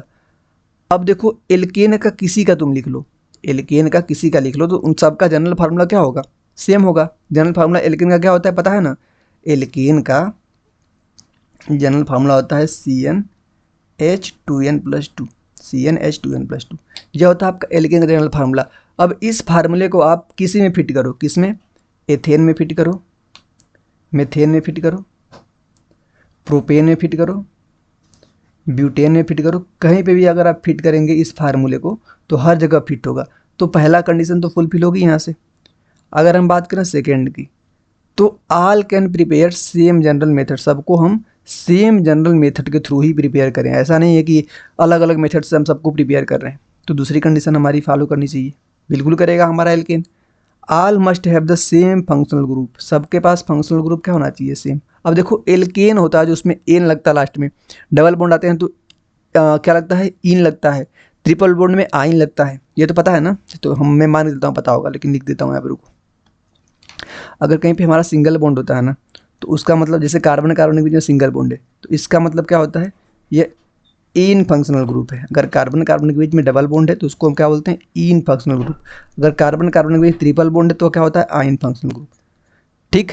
तो अगर हम बात एल्केन की कर रहे हैं ना, तो सारे कैसे होने चाहिए, सारे एन ही होने, सिंगल बॉन्ड ही होने चाहिए कार्बन। तो तीसरी है सेम फंक्शनल ग्रुप, यह कंडीशन नहीं फुलफिल कर रहा है। 4 पॉइंट है, all have the same chemical property but different physical property. अब केमिकल प्रॉपर्टी क्या होती है, केमिकल प्रॉपर्टी मतलब कि भाई उसके केमिकल, जैसे हम उसके और कलर को देख लो, ठीक। अब फिजिकल प्रॉपर्टी क्या होती है, जैसे उसका स्टेट देख लो, बॉइलिंग पॉइंट देखो, मेल्टिंग पॉइंट देखो, ये सारी आपकी फिजिकल में आती हैं। कलर जो आपका होता है वो आपका आता है केमिकल प्रॉपर्टी में। तो केमिकल प्रॉपर्टी उसकी सेम होगी, लेकिन उसकी फिजिकल प्रॉपर्टी जो होगी वह डिफरेंट होगी। तो 5th पॉइंट आप इसको ध्यान दो, 4 पॉइंट को, कि same chemical property but different physical property. Their formula must differ by the at least 1 CH2। उनका जो फार्मूला है ना होमोलोगस शो करने के लिए, ऐसा नहीं है कि मैंने एक हार्मोन लिया CH4, दूसरा हमने ले लिया CH4, नहीं भैया, दूसरा हमको क्या लेना पड़ेगा, C2H4 लेना पड़ेगा, C2H6, क्या रे, 2 दूनी 4 1, 2 दूनी 4 1 5, 2 दूनी 4 2 6, तो C2H6 लेना पड़ेगा, ठीक है ना। C2H6 लेना पड़ेगा दूसरा नंबर का एल्केन बनाने के लिए, जिसको हम क्या बोलते हैं, एथेन बोलते हैं। तो हमारा कम से कम एक CH2 का तो गैप होना चाहिए दोनों के बीच में। चलो कुछ क्वेश्चन समझते हैं। अभी तो थ्योरी देख रहे थे, क्वेश्चन समझते हैं। अब हमको क्या करना है, क्वेश्चन हमारे सामने क्वेश्चन है कि are they homologous each other, कौन कौन एक दूसरे को होमोलोगस हैं। एक तो हमारे सामने यह दिख गया क्या, CH3 CH2 CH2 OH, ठीक है। यहाँ पे दिख गया CH3 CH, नीचे CH3 CH CH2 यहाँ पे OH। तो भैया यह बताओ, जल्दी से बताना ध्यान देके, कि सबसे पहले यह OH ग्रुप लगा है और यहाँ भी OH ग्रुप लग रहा है, तो सेम फंक्शनल ग्रुप वाला कंडीशन तो फुलफिल कर रहा है, सेम फंक्शनल ग्रुप वाला। ठीक, और देख लो यहाँ पे कोई यहाँ बीच में डबल ट्रिपल नहीं लगा है, मतलब सारे क्या एक ही सीरीज के एलिमेंट हैं। ठीक, अलग बात है यहाँ पे ये मत देखना भैया यहाँ पे नीचे CH3 जोड़ दिया, यार इसको थोड़ी देखोगे, कार्बन ही जुड़ा है ना, ऐसा नहीं डबल बॉन्ड से ट्रिपल बॉन्ड से जुड़ गया है। तो यह क्या है, आपका होमोलॉगस है। इस वाले को देखो, सेकेंड को देखो, CH3 है, CH2 है, यहाँ पे लगा है OH। यहाँ पे देखो CH3 है, बीच में यहाँ पे O लग गया, सिंगल बॉन्ड O, जिसको हम इस वाले ग्रुप को क्या बोलते हैं, O सिंगल बॉन्ड O, इसको हम बोलते हैं ईथर फंक्शनल ग्रुप। यह जो आपका है क्या है, ईथर। तो यहाँ पे बीच में देखो O लग गया, मतलब कि ईथर लग गया। और ईथर जो होता है भैया, ईथर और OH दोनों अलग अलग फंक्शनल ग्रुप हैं, ठीक ना। O और क्या लगा है आपका OH, ये दोनों फंक्शनल ग्रुप ही अलग अलग हो गए, फंक्शनल ग्रुप अलग अलग हुए तो होमोलॉगस को फुलफिल नहीं कर रहे हैं, क्योंकि होमोलॉगस क्या था, सेम फंक्शनल ग्रुप। ऊपर दिख रहा है ना यहाँ पे सेम फंक्शनल ग्रुप, तो यह क्या हो गया आपके नॉन फंक्शनल ग्रुप। और आगे आप ऐसे ऐसे करके मिला लेना, ठीक है ना। चलो अब आते हैं अपने, अभी देखो क्वेश्चन ही चल रहा है, सब वही चल रहा है आपका, कौन फंक्शनल ग्रुप है कौन नहीं है। अब जाके हमारा चैप्टर स्टार्ट होता है IUPAC नेमिंग। ठीक, अब हमारा चैप्टर स्टार्ट होता है IUPAC नेमिंग। एक बार ध्यान सुनना, इसको मैं बहुत ज़बरदस्त तरीके से आपको समझाऊंगा ताकि कोई क्वेश्चन बचे ना। IUPAC नेमिंग, अच्छा IUPAC नेमिंग क्यों दिया गया, पहला क्वेश्चन आप यही बताओ, कमेंट करो वीडियो कहीं पर रोक के, IUPAC नेमिंग करने की आवश्यकता क्यों पड़ी। अरे यार जैसे मान लो कि कोई भी कंपाउंड या तो कोई मॉलिक्यूल, कोई हाइड्रोकार्बन हमारे सामने आता है, तो ऐसा ज़रूरी थोड़ी है कि जिस नाम से हम इसको यहाँ पे पुकारें वर्ल्ड में पूरा वही पुकारें। जैसे मान लो ग्लूकोज पता है, ग्लूकोज हमारा C6H12O6 होता है, तो क्या पता ग्लूकोज को तो ग्लूकोज हम इंडिया में कह रहे हैं, लेकिन अभी हम पहुँच जाए कहाँ पे, हांगकॉन्ग, ठीक, कहीं अलग जगह पहुँच जाएँ, तो वहाँ पे क्या पता ग्लूकोज को कुछ अलग ही बोला जाए, छुलू छुलू मुलू गुलू कुछ बोला जा रहा होगा, तो कैसे पता चलेगा, क्या बोलूँ मैं उसको। तो एक ऐसा नाम क्यों ना बनाया जाए जहाँ पे हमें एक ही नाम से सब जगह पे जाना जाए। तो वही IUPAC करती है कि सबका एक IUPAC नेम होता है, जो कि वर्ल्ड में हर जगह पे उस नाम को एक ही नाम से जाना जाता है। तो उसको लिखने के लिए एक रूल फॉलो होता है, इसको क्या बोलते हैं हम, IUPAC नेमिंग ये रूल देती है। यहाँ पे मेरा कुछ रूल नहीं है, ये IUPAC खुद देती है कैसे ऐसे लिखना है। रूल क्या है, ध्यान देना। अब देखो, रूल समझाने से पहले मैं एक बात आपको समझा दूँ, आपको क्या क्या यहाँ पे समझना है। सबसे पहले आपको समझना है प्रीफिक्स के बारे में, ठीक ना, प्रीफिक्स क्या होता है, फिर समझना है आपको सफिक्स क्या होता है, ठीक, फिर समझना है आपको वर्ड रूट क्या होता है, वर्ड रूट। अब देखो प्रीफिक्स मतलब, प्री मतलब क्या होता है, आगे, ठीक है ना। किसी भी कंपाउंड के, जैसे मान लो हमने इसको बोल दिया क्या है हमारा कंपाउंड, तो इस कंपाउंड के आगे जो लगेगा वह क्या होगा, आपका प्रीफिक्स। इस कंपाउंड के पीछे जो लगेगा वह होगा आपका सफिक्स। इस कंपाउंड में कितने कार्बन है वह बताएगा आपका वर्ड रूट। मतलब एक कार्बन है तो उसको बोलेंगे हम एथ, 2 कार्बन है तो बोलेंगे हम मेथ, 1 कार्बन पे मेथ, 2 कार्बन पे एथ, 3 कार्बन पे प्रोप। तो जो मैंने वहाँ पे लिखा था ना, ये बताता है वर्ड रूट। यह तो हो गया क्या हमारा सिंपल, मैंने समझा दिया प्रीफिक्स सफिक्स और वर्ड रूट किसे कहते हैं। लेकिन रूल क्या था, रूल देखो, रूल यहाँ पे देखो, रूल यहाँ पे यह है कि सबसे पहले लिखते हैं हम सेकेंडरी प्रीफिक्स को। प्रीफिक्स समझ गया ना, आगे लगता है सेकेंडरी, आगे लगा। सेकेंडरी का क्या मतलब है, सेकेंडरी प्रीफिक्स का मतलब यहाँ पे यह होता है नाम of the substituents written with the alphabetical order. नहीं समझ आया कुछ ना, अगर नहीं समझा पाया, अगर मैं इस बात को नहीं समझा पाया आपको, ठीक, तो कमेंट आपका है। कोई सा भी लड़का हो, कभी ज़िंदगी में नहीं पढ़ा हो, मैं समझा दूंगा, बस डरो मत, अभी बस बने रहो वीडियो में, ठीक है ना, डरो मत। अभी जो जो यहाँ पे लिखता जा रहा हूँ सारा बात बस देखते जाओ, क्वेश्चन जब करूँगा तो वहाँ पे एकदम आराम आराम से एक एक शब्द समझाऊँगा। सेकेंडरी प्रीफिक्स हमारा यहाँ पे क्या होता है, नंबर ऑफ सब्स्टिट्यूएंट क्या होता है आगे बताऊँगा। उसके बाद हमारा आता है प्राइमरी प्रीफिक्स। प्राइमरी प्रीफिक्स में हमारी आती है साइक्लो, क्या आती है, साइक्लो। अगर साइक्लो रिंग है कहीं पे कंपाउंड में जिसका हम पूछ रहे हैं, तब हम प्राइमरी प्रीफिक्स का यूज करते हैं, नहीं तो इसका यूज ही नहीं करते। फिर आता है हमारा वर्ड रूट। वर्ड रूट वही ने बताया कि number of carbon in principle carbon chain. अब प्रिंसिपल कार्बन चेन भी बताऊंगा।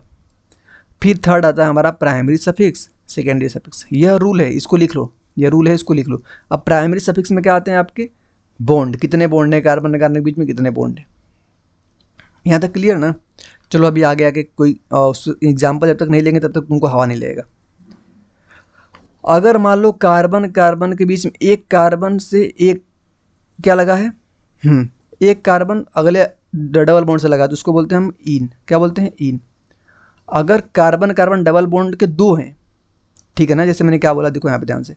अगर मान लो कि कोई कंपाउंड हमारा बड़ा सा है, उसमें एक कार्बन कार्बन डबल बॉन्ड है, तो आप वहाँ पे क्या लगाओगे, इन लगाओगे। लेकिन इस कोई कंपाउंड में कोई ऐसा हो गया सी डबल बॉन्ड सी, सी सी डबल बॉन्ड सी। अब देखो यहाँ पे दो डबल बॉन्ड दिख रहे हैं, एक डबल बॉन्ड यहाँ पे दिख रहा है, एक डबल बॉन्ड यहाँ पे दिख रहा है। अगर एक ही डबल बॉन्ड होता तो हम क्या लगा देते, इन लगा देते। लेकिन दो हो गया ना, तो आगे क्या लगाओगे, डाई इन। क्या लगाओगे, डाई इन। सेम वैसे और समझ लो, अगर तीन डबल बॉन्ड लगा दो यहाँ पे, एक डबल बॉन्ड और भैया लगा दो आप, तीन डबल बॉन्ड हो गए तो क्या लिखोगे, इन लिखोगे पहले, उसके आगे कितने डबल बॉन्ड है, ट्राई। तीन है तो ट्राई इन, चार लगा दो टेट्राइन, पाँच लगा दो पेंटाइन। समझे क्या, ठीक है। अगर वही एक ट्रिपल बॉन्ड है तो आइन होता है ट्रिपल बॉन्ड का, लेकिन एक से ज़्यादा अगर ट्रिपल बॉन्ड आएंगे तो अपने हिसाब से नाम लगाओगे, ठीक है ना। दो हैं तो डाई ट्राई टेट्रा, ठीक है ना यहाँ तक। अब देखो रूट वर्ड को थोड़ा सा गहराई समझते हैं। रूट वर्ड को, रूट वर्ड में हम डाई ऐड करते हैं और ट्राई ऐड करते हैं। कब, समझो कब। जैसे मान लो हमारे सामने हेक्सा आ गया, हेक्सा, पेंटा आ गया, तो डाई इन और ट्राई इन, हेक्सा मतलब इसका मतलब अगर 1 2 कहीं पे आ गए, जैसे मतलब अलग अलग हमारे सामने आ गए 1 2। अब यहाँ पे देखो डाई इन के सामने 1 2 लगा दिया, अगर हेक्स है तो वह हेक्सा बन जाएगा। अभी देखो इस वाले पार्ट को मुझे नहीं लग रहा तुम समझ पाओगे, इस वाले पार्ट को मैं क्वेश्चन के थ्रू समझाऊंगा, ठीक है ना। इस वाले पार्ट को मैं क्वेश्चन के थ्रू समझाऊंगा। यह वाला पॉइंट जो है आपको याद करना है, यह वाला पॉइंट आपको याद करना है। सम ग्रुप जो होते हैं हमेशा, यह जो ग्रुप दिख रहे हैं ना, यह कभी भी आपका फंक्शनल ग्रुप जैसे बिहेव कर ही नहीं सकते, हमेशा ये सब्स्टिट्यूएंट ही करते हैं। अच्छा रुको, मैं यहाँ पे सब्स्टिट्यूएंट समझा देता हूँ। जैसे मान लो कि हमारे सामने कोई बड़ी सी कार्बन की चेन है, एक कार्बन, दो कार्बन, तीन कार्बन, चार कार्बन, पाँच कार्बन, छः कार्बन, सात कार्बन, आठ कार्बन। यह 8 कार्बन की हमारी एक कार्बन की चेन है। यह 8 कार्बन की चेन हमने अगर सेलेक्ट कर लिया, कितने कार्बन की, 8, 1 2 3 4 5 6 7 8। अगर 8 कार्बन की चेन हमने सेलेक्ट कर लिया तो इसके अलावा हमारे सामने जो भी, अब मान लो इसके सामने नीचे एक और क्या है, नीचे एक और कार्बन जुड़ा हुआ है, लेकिन यह इस मेन चेन में नहीं है, तो यह कार्बन जुड़ा हुआ है ना, इसको बोलोगे सब्स्टिट्यूएंट। क्या बोलोगे, सब्स्टिट्यूएंट। समझे क्या मैंने क्या बोला यहाँ पे, मतलब हमारे मेन मतलब कि प्रिंसिपल कार्बन चेन, जिसको हम पीसीसी बोलते हैं, प्रिंसिपल कार्बन चेन के अलावा जो भी ग्रुप हमारे से जुड़ा होगा उसको क्या बोलते हैं, सब्स्टिट्यूएंट बोलते हैं, सब्स्टिट्यूएंट। और यह बात सब्स्टिट्यूएंट जो हमें यहाँ पे बोल दी है ना, तो इसी सब्स्टिट्यूएंट के अलावा अभी देखो आगे फंक्शनल ग्रुप बताऊंगा तो समझाओगे। फंक्शनल ग्रुप जो होता है ना वो सब्स्टिट्यूएंट नहीं होता है। अभी चलो वहाँ पे समझ जाएगा। अभी समझ जाओ कि हमारे प्रिंसिपल कार्बन से जो जुड़े होते हैं वो क्या होते हैं, हमारे सब्स्टिट्यूएंट्स होते हैं। अगर इनमें मेन कार्बन में इनमें से कोई जुड़ा हुआ है, जैसे मान लो NO2 जुड़ गया, NO जुड़ गया, ONO, OR, fluorine, chlorine, bromine, iodine, अगर ये सब कहीं जुड़े हुए हैं ना, तो यह तो ऑलवेज क्या है, ऑलवेज सब्स्टिट्यूएंट जैसे ही बिहेव करेंगे, सब्स्टिट्यूएंट जैसे ही बिहेव करेंगे। लेकिन कुछ स्पेसिफिक होते हैं जो अगर कार्बन की मेन चेन से जुड़ जाएं तो वह भैया सब्स्टिट्यूएंट जैसे बिहेव नहीं करते। वह क्या करते हैं, उस पूरे कंपाउंड की केमिकल प्रॉपर्टी को ही चेंज कर देते हैं, केमिकल प्रॉपर्टी जो उसकी है उसको चेंज कर देते हैं। और वो होते कौन है, उन्हीं को तो बोलते हैं हम क्या, फंक्शनल ग्रुप। क्या बोलते हैं उनको, फंक्शनल ग्रुप। कौन कौन होते हैं आगे भी देखेंगे। और उन्हें फंक्शनल ग्रुप का भी ऑर्डर ऐसा नहीं होता कोई सा जोड़ दिया। जैसे मान लो हमारा मतलब फंक्शनल ग्रुप कुछ होते हैं, मतलब X Y Z, ये हमारे क्या है, फंक्शनल ग्रुप है। तो इनका ऑर्डर होता है, सबसे ऊपर जो लिखा होता है वह ज़्यादा स्ट्रॉन्ग फंक्शनल ग्रुप होता है, उसके कंपेरिजन में Y कम होगा, ये कम होगा। तो अगर हमें एक फंक्शनल ग्रुप मिल गया, यह X फंक्शनल ग्रुप मिल गया, यह क्या होगा, हमारा फंक्शनल ग्रुप मिल गया, तो इसके अलावा यह Y Z भले ही फंक्शनल ग्रुप है, अगर उसमें जुड़े हुए हैं तो अब ये कैसे बिहेव करेंगे, ये सब्स्टिट्यूएंट जैसे बिहेव करेंगे। समझा, अभी अगर समझ आ गया होगा तो बहुत बढ़िया बात है, नहीं आया होगा तो क्वेश्चन से तो आ ही जाएगा। अब देखो select the principal carbon chain, principal carbon chain को सेलेक्ट करने के लिए कुछ रूल है, यह भी इंपॉर्टेंट ही है, तो इसको देखो कि भैया प्रिंसिपल कार्बन चेन को हम सिलेक्ट कैसे करेंगे, अपने मन से थोड़ी मार लेंगे कोई ये हो गया आपका प्रिंसिपल कार्बन चेन, नहीं नहीं, रूल होता है उसका। प्रिंसिपल कार्बन चेन को सेलेक्ट करते टाइम हमें कुछ बातों का ध्यान देना पड़ता है। सबसे पहले कि जो फंक्शनल ग्रुप हमारा है, वह फंक्शनल ग्रुप जो है जिस कार्बन की चेन को सेलेक्ट करेंगे इसको लेना कंपलसरी है, ठीक है ना। अगर मान लो हमने कोई कार्बन की बड़ी सी चेन बनाई, छोटी सी चेन बनाई, लेकिन अगर उसमें हमारा कोई सा फंक्शनल ग्रुप आ रहा है, कौन कौन फंक्शनल ग्रुप होते हैं रुको उसको एनसीईआरटी में भी लिखा है और आगे भी आएगा, उसकी टेंशन मत लो, रुको ठीक है ना। आगे भी कोई फंक्शनल ग्रुप, देखो पहले फंक्शनल ग्रुप ही देख लो। हमारे सामने कुछ फंक्शनल ग्रुप हैं, इसको बोलते हैं प्रायोरिटी टेबल। यह क्या आपका प्रायोरिटी टेबल, सबसे ज़्यादा प्रायोरिटी टेबल में होता है, वो होता है COOH, क्या बोलते हैं इसको, कार्बोक्सिलिक एसिड। अगर ये प्रीफिक्स मतलब अगर पहले कभी यूज होगा, अगर पहले कभी यूज होगा, पहले कब यूज होगा, जब सब्स्टिट्यूएंट जैसे बिहेव करेगा, तो कार्बोक्सी यूज करते हैं, क्या, कार्बोक्सी। अगर बाद में यूज होगा, फंक्शनल ग्रुप जैसे बिहेव करेगा, तो उसमें हम ओइक एसिड यूज करते हैं। यह भी आपके स्टडी टेबल पे होना चाहिए। अगर SO3H है तो वह होता है आपका सल्फो प्रीफिक्स में लगता है, सफिक्स में लगता है sulphonic acid. COOR alkoxy carbonyl बोलते हैं इसको, O8 बोलते हैं सफिक्स में। COX hello formyl oil halide. CONH2 कार्बोमोइल और एमाइड। मेरे सामने इसको 3 बार बोलोगे, मैं इसको 3 बार ऐसे बोल कर रटवाऊंगा, ठीक। अगर CN कहीं पे है तो होगा साइनो नाइट्राइल। साइनो कब लिखेंगे, जब प्रीफिक्स जैसे बिहेव करेगा। सफिक्स कब लिखेंगे, जब ये हमारा सफिक्स जैसे बिहेव करेगा। नाइट्राइल जब लिखेंगे। NC आ गया, CN के बाद NC, थायो वर्ड यूज करते हैं, ठीक ना, थायोसाइनाइड। यहाँ पे आइसोनाइट्राइल, यह हमारा एल्डिहाइड ग्रुप है। COH एल्डिहाइड ग्रुप को अगर सफिक्स में कभी एल्डो यूज करते हैं, कभी फॉर्माइल यूज करते हैं, कभी ऑक्सो यूज करते हैं। इन तीनों को कब यूज किया जाता है, ये रूल इसका है, बताऊंगा। अगर सफिक्स में आ रहा है तो वहाँ पे हम क्या यूज करते हैं, अल, क्या यूज करते हैं, अल, जैसे मेथेनॉल, प्रोपेनॉल, ब्यूटेनॉल। अभी बोलोगे अल बोल रहे हो भैया, अल और OL दोनों में अंतर होता है, एल्कोहल होता है, वो एल्कोहल नहीं होता है, एल्कोहल होता है, ठीक है ना। यह हो गया आपका सी डबल बॉन्ड O, इसको हम बोलते हैं कीटो, क्या बोलते हैं, कीटो और ऑक्सो दोनों। सफिक्स में लगाते हैं ओन, कीटोन। यह आपको जो दिख रहा है वो क्या है, OH एल्कोहल ग्रुप। इसको हाइड्रोक्सी प्रीफिक्स में मार्कैप्टो लगाते हैं SH को, OL लगाते हैं, अल ऑल लगाते हैं कहाँ पे, OH का, थायोल लगाते हैं यहाँ पे। तो इसको एक बार फिर बोलता हूँ, अगर कुछ लोग सोए होंगे तो जग जाओ इस बार, कि COH प्रीफिक्स में कार्बोक्सी, सफिक्स में oic acid. SO3H sulfo sulfonic acid. COOR alkoxy carbonyl O8। COX haloformyl oyl halide. CONH2 carbamoyl amide. CN cyano nitrile. NC thiocyanide isonitrile. COH aldo formyl oxo al. CO keto oxo one. OH hydroxy ol. SH mercapto thiol. तो ये हमारे हो गए functional group. Functional group कब हमारे इतने होते हैं, इनमें से कोई आ जाएगा तो समझ लेना कि चैन में कुछ खेला होने वाला है। तो फंक्शनल ग्रुप समझ गए ना। अब देखो मल्टीपल बॉन्ड। मल्टीपल बॉन्ड क्या होता है, मतलब कि अगर मान लो हम कोई चेन सेलेक्ट कर रहे हैं तो फंक्शनल ग्रुप देखने के बाद हमें कहाँ पे जाना है, फंक्शनल ग्रुप देखने के बाद हमें उस चेन की ओर मुड़ना है। इसको रूप में कैसे लिख के समझाता हूँ ताकि फिर नहीं तो कुछ कन्फ्यूज हो जाओगे। 1 2 3 4 5 6 7 8 9, यहाँ पे 10, यहाँ पे 11, यहाँ पे 12, यहाँ पे लगा देता हूँ क्या मैं, COOH। अब हमें क्या करना है कि इतनी बड़ी सी चेन दिख रही है, सेलेक्ट करना है भैया कौन सी चेन लेंगे। तो पहला रूल क्या है हमारा, फंक्शनल ग्रुप को कवर करना है, कंपलसरी है। तो फंक्शनल ग्रुप कहाँ पे दिख रहा है हमारा, यह। तो 1 नंबर तो हम इसी को देंगे, कन्फर्म हो गया। कहीं फंक्शनल ग्रुप दिख गया, हमेशा फंक्शनल ग्रुप वाला कार्बन हमारा 1 नंबर होगा।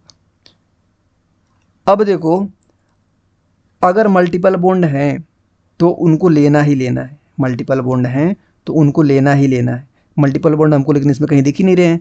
तो नंबर ऑफ कार्बन देखेंगे, जहाँ पे नंबर ऑफ कार्बन जिस रिंग में ज़्यादा है उसको लेंगे। अब देखो मैं यहाँ से चलता हूँ 1 2 3 4 5 6। इस वाले रिंग को अगर मैं देखूँ तो यहाँ पे 6 कार्बन मिल रहे हैं। चलो और देखते हैं 1 2 3 4 5 6 7। अगर यहाँ मैं आऊँ तो यहाँ पे देखो मुझे इस वाले रिंग को अगर मैं सेलेक्ट करूँ यहाँ से लेकर तो इसमें 7 मिल रहे हैं। और आगे चलता हूँ यहाँ से 1 2 3 4 5 6 7 8। इसको सेलेक्ट करूँ कितना मिल रहे हैं, इस वाले को, इसको करने पे 8 कार्बन मिल रहे हैं।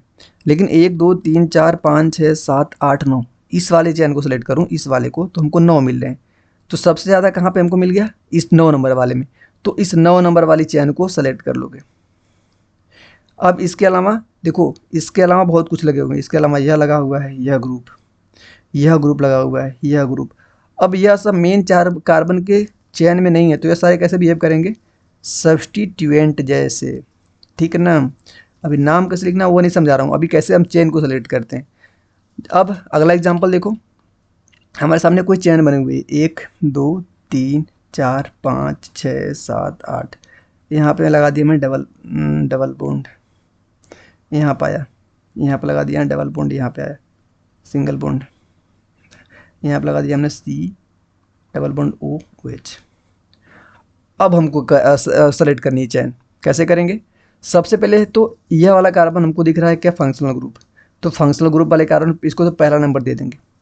अब हमें देखना है किधर जाना है, यहाँ पे भी एक निकालता हूँ रे कार्बन के। अब देखना है हमको किधर जाना है। तो अब मैं इधर जाता हूँ 1 2 3 4 5 6 7 8 9 10। ये देखो 10 कार्बन की मिल रही, कितने कार्बन की, 10 कार्बन की। यहाँ से नीचे आता हूँ 1 2 3 4 5 6 7 8 9 10। यह भी कितने की मिली है, 10 कार्बन की। तो यह भी 10 कार्बन की, यह भी 10 कार्बन की। चलो इसको देखते हैं 1 2 3 4 5 6 7 8 9 10। इसको हटाता हूँ, यह 9 कार्बन की मिल रही, यह वाले ऊपर वाली 9 कार्बन की मिल रही। तो तुम्हें मैं नंबरिंग देता हूँ, कमेंट करना जल्दी से। इसको देता हूँ 10 कार्बन, इसको 1 नंबर, इसको देता हूँ 2 नंबर, इसको देता हूँ 3 नंबर। तुम्हें अगर primary carbon chain PCC select करनी है तो 1 चूज करोगे, 2 चूज करोगे या 3 चूज करोगे, जल्दी बताओ। तो जो 1 चूज कर रहा है वह ख़त्म है, जो 2 चूज कर रहा है वो एकदम ख़त्म है, जो 3 चूज कर रहा है वह जीनियस है। तो 3 चूज हमें करना है, क्यों, क्योंकि फंक्शनल ग्रुप के बाद दूसरी प्रायोरिटी क्या है, हमको मल्टीपल बॉन्ड दिखना है। इस वाले कार्बन की चेन में सेकेंड नंबर वाली में देखो एक ही डबल बॉन्ड आ रहा है। इसमें देखो नीचे जब यहाँ से नीचे है इस वाले चेन में भी देखो एक ही आ रहे हैं, लेकिन जैसे हम ऊपर जा रहे हैं इस वाले में देखो 1 और 2, यहाँ पे हमको 2 दिख रहे हैं फंक्शनल ग्रुप। तो भले ही नंबर कम हो गया, नंबर तो थर्ड नंबर की प्रायोरिटी है ना। तो उसके अलावा फिर हम इस वाले को चूज करेंगे, मल्टीपल बॉन्ड को प्रायोरिटी देंगे। उसके बाद सब्स्टिट्यूएंट, जब ये सब प्रायोरिटी फेल होती जाएंगी ना हमारी, तो सब्स्टिट्यूएंट को देखेंगे, जिस कार्बन की चेन में ज़्यादा सब्स्टिट्यूएंट्स लगे होंगे उसको प्रायोरिटी देंगे। यहाँ तक समझ गया ना, आई होप यहाँ तक समझ गए होंगे। नंबर ऑफ प्रिंसिपल चेन को हम क्या करते हैं, सबसे पहले नंबरिंग कौन करते हैं, ऑलवेज हमको क्या करना पड़ता है ना, ऐसा नहीं है कि जैसे ऐसे कार्बन की चेन को जोड़ रहे हैं 1 2 3 फिर मुड़ के आगे पीछे, हमको मुड़ना उड़ना नहीं, एक बार शुरू करना है तो जहाँ तक वो ख़त्म नहीं हो जाएगा तहाँ तक जाना है। तो पहला रूल क्या है इसका, कि ऑलवेज कंप्लीट करना है साइड को, जहाँ से हमने स्टार्ट किया था एक एंड से दूसरे एंड तक, ठीक है ना, उसको हमेशा कंप्लीट करना है। अब देखो हम देखते हैं ऑर्डर देख लीजिए, functional group, multiple bond, substituent. Priority किसको देना है हमको, प्रायोरिटी देना है हमको मिनिमम नंबर। मतलब अब देखो यहाँ पे OH लगा है, OH, तो यह हमारा हो गया एल्कोहल। तो अब मत देखना है भैया, आप बोले तो जहाँ पे हमारा फंक्शनल ग्रुप लगा है उसी को 1 नंबर देखो। अरे भैया, अगर कहीं हमारा बीच वाला अगर आ रहा है ना हमारा फंक्शनल ग्रुप, तो हम इंड से इंड देखते हैं। हमेशा जो चेन स्टार्ट होती है ना, यही पॉइंट तो यहाँ पे लिखा गया है कि चेन कभी बीच से स्टार्ट नहीं होती है, चेन कभी हमारे 2 नंबर यहाँ से स्टार्ट नहीं हो जाएगी। चेन हमारी कहाँ से स्टार्ट होती है, एक एंड से स्टार्ट होती है, दूसरे एंड तक जाती है, ठीक है ना, अदर एंड तक जाती है। ऐसी चेन हमारी बननी चाहिए। तो ऐसा मत बोल देना कि भैया हमको एंड यहीं से ही स्टार्ट करना पड़ेगा, शर्त है वो, ठीक है ना। अब अलग बात है कि OH हमारा यहाँ पे लगा होता तो ये समझ जाती है इजीली, लेकिन OH यहाँ पे लगा है तब भी हम यहीं से सेलेक्ट करें, क्योंकि इस 1 नंबर के तो पास में ही है ना, इस वाले के तो पास में ही है ना। ऐसा नहीं कि अब यहाँ पे कर लो 1 2 3 4 5, इससे कितना 5 नंबर तक दूरी है, इधर से 2 ही नंबर पे आ जा रहा है, तो हम इधर से सेलेक्ट करना स्टार्ट करेंगे उसको। अब देखो यहाँ पे देखते हैं, यह पॉइंट जो हमको लिखा है, एक रूल हमको यहाँ पे जानना पड़ेगा जिसको हम बोलते हैं लोकेंट रूल। क्या बोलते हैं? Locant rule. यह रूल क्या बताता है? कभी कभी हम फंस जाते हैं, कभी कभी हम सॉल्व करते टाइम फंस जाते हैं चेन सेलेक्ट करने से, इधर से लें कि उधर से लें। सब स्टूडेंट्स ज़्यादा आते हैं ना, तो चलो एक इस वाले एग्जाम्पल से इसको समझते हैं लोकेंट रूल को। ये एग्जाम्पल को समझते हैं, पहले इसको पूरा रंग लूँ ताकि ध्यान पूरा तुम्हारा यहीं पे रहे। इस रूल से समझते हैं। एक बार टाइम देखूँ कितना हुआ, एक बार टाइम देखने दो। 1 घंटा हो गया कि नहीं? 1 घंटा पढ़ा दिया।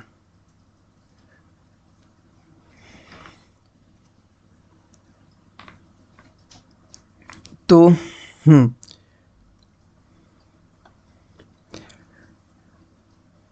अब देखो हमारे सामने ऐसी एक चैन बनी हुई है। तो पहला मेरी मर्जी, मुझे नहीं पता किधर सेलेक्ट करना है। एक मैं इधर से लिख करना स्टार्ट करता हूँ इस इंड से, एक मैं इस इंड से करना स्टार्ट करूँगा।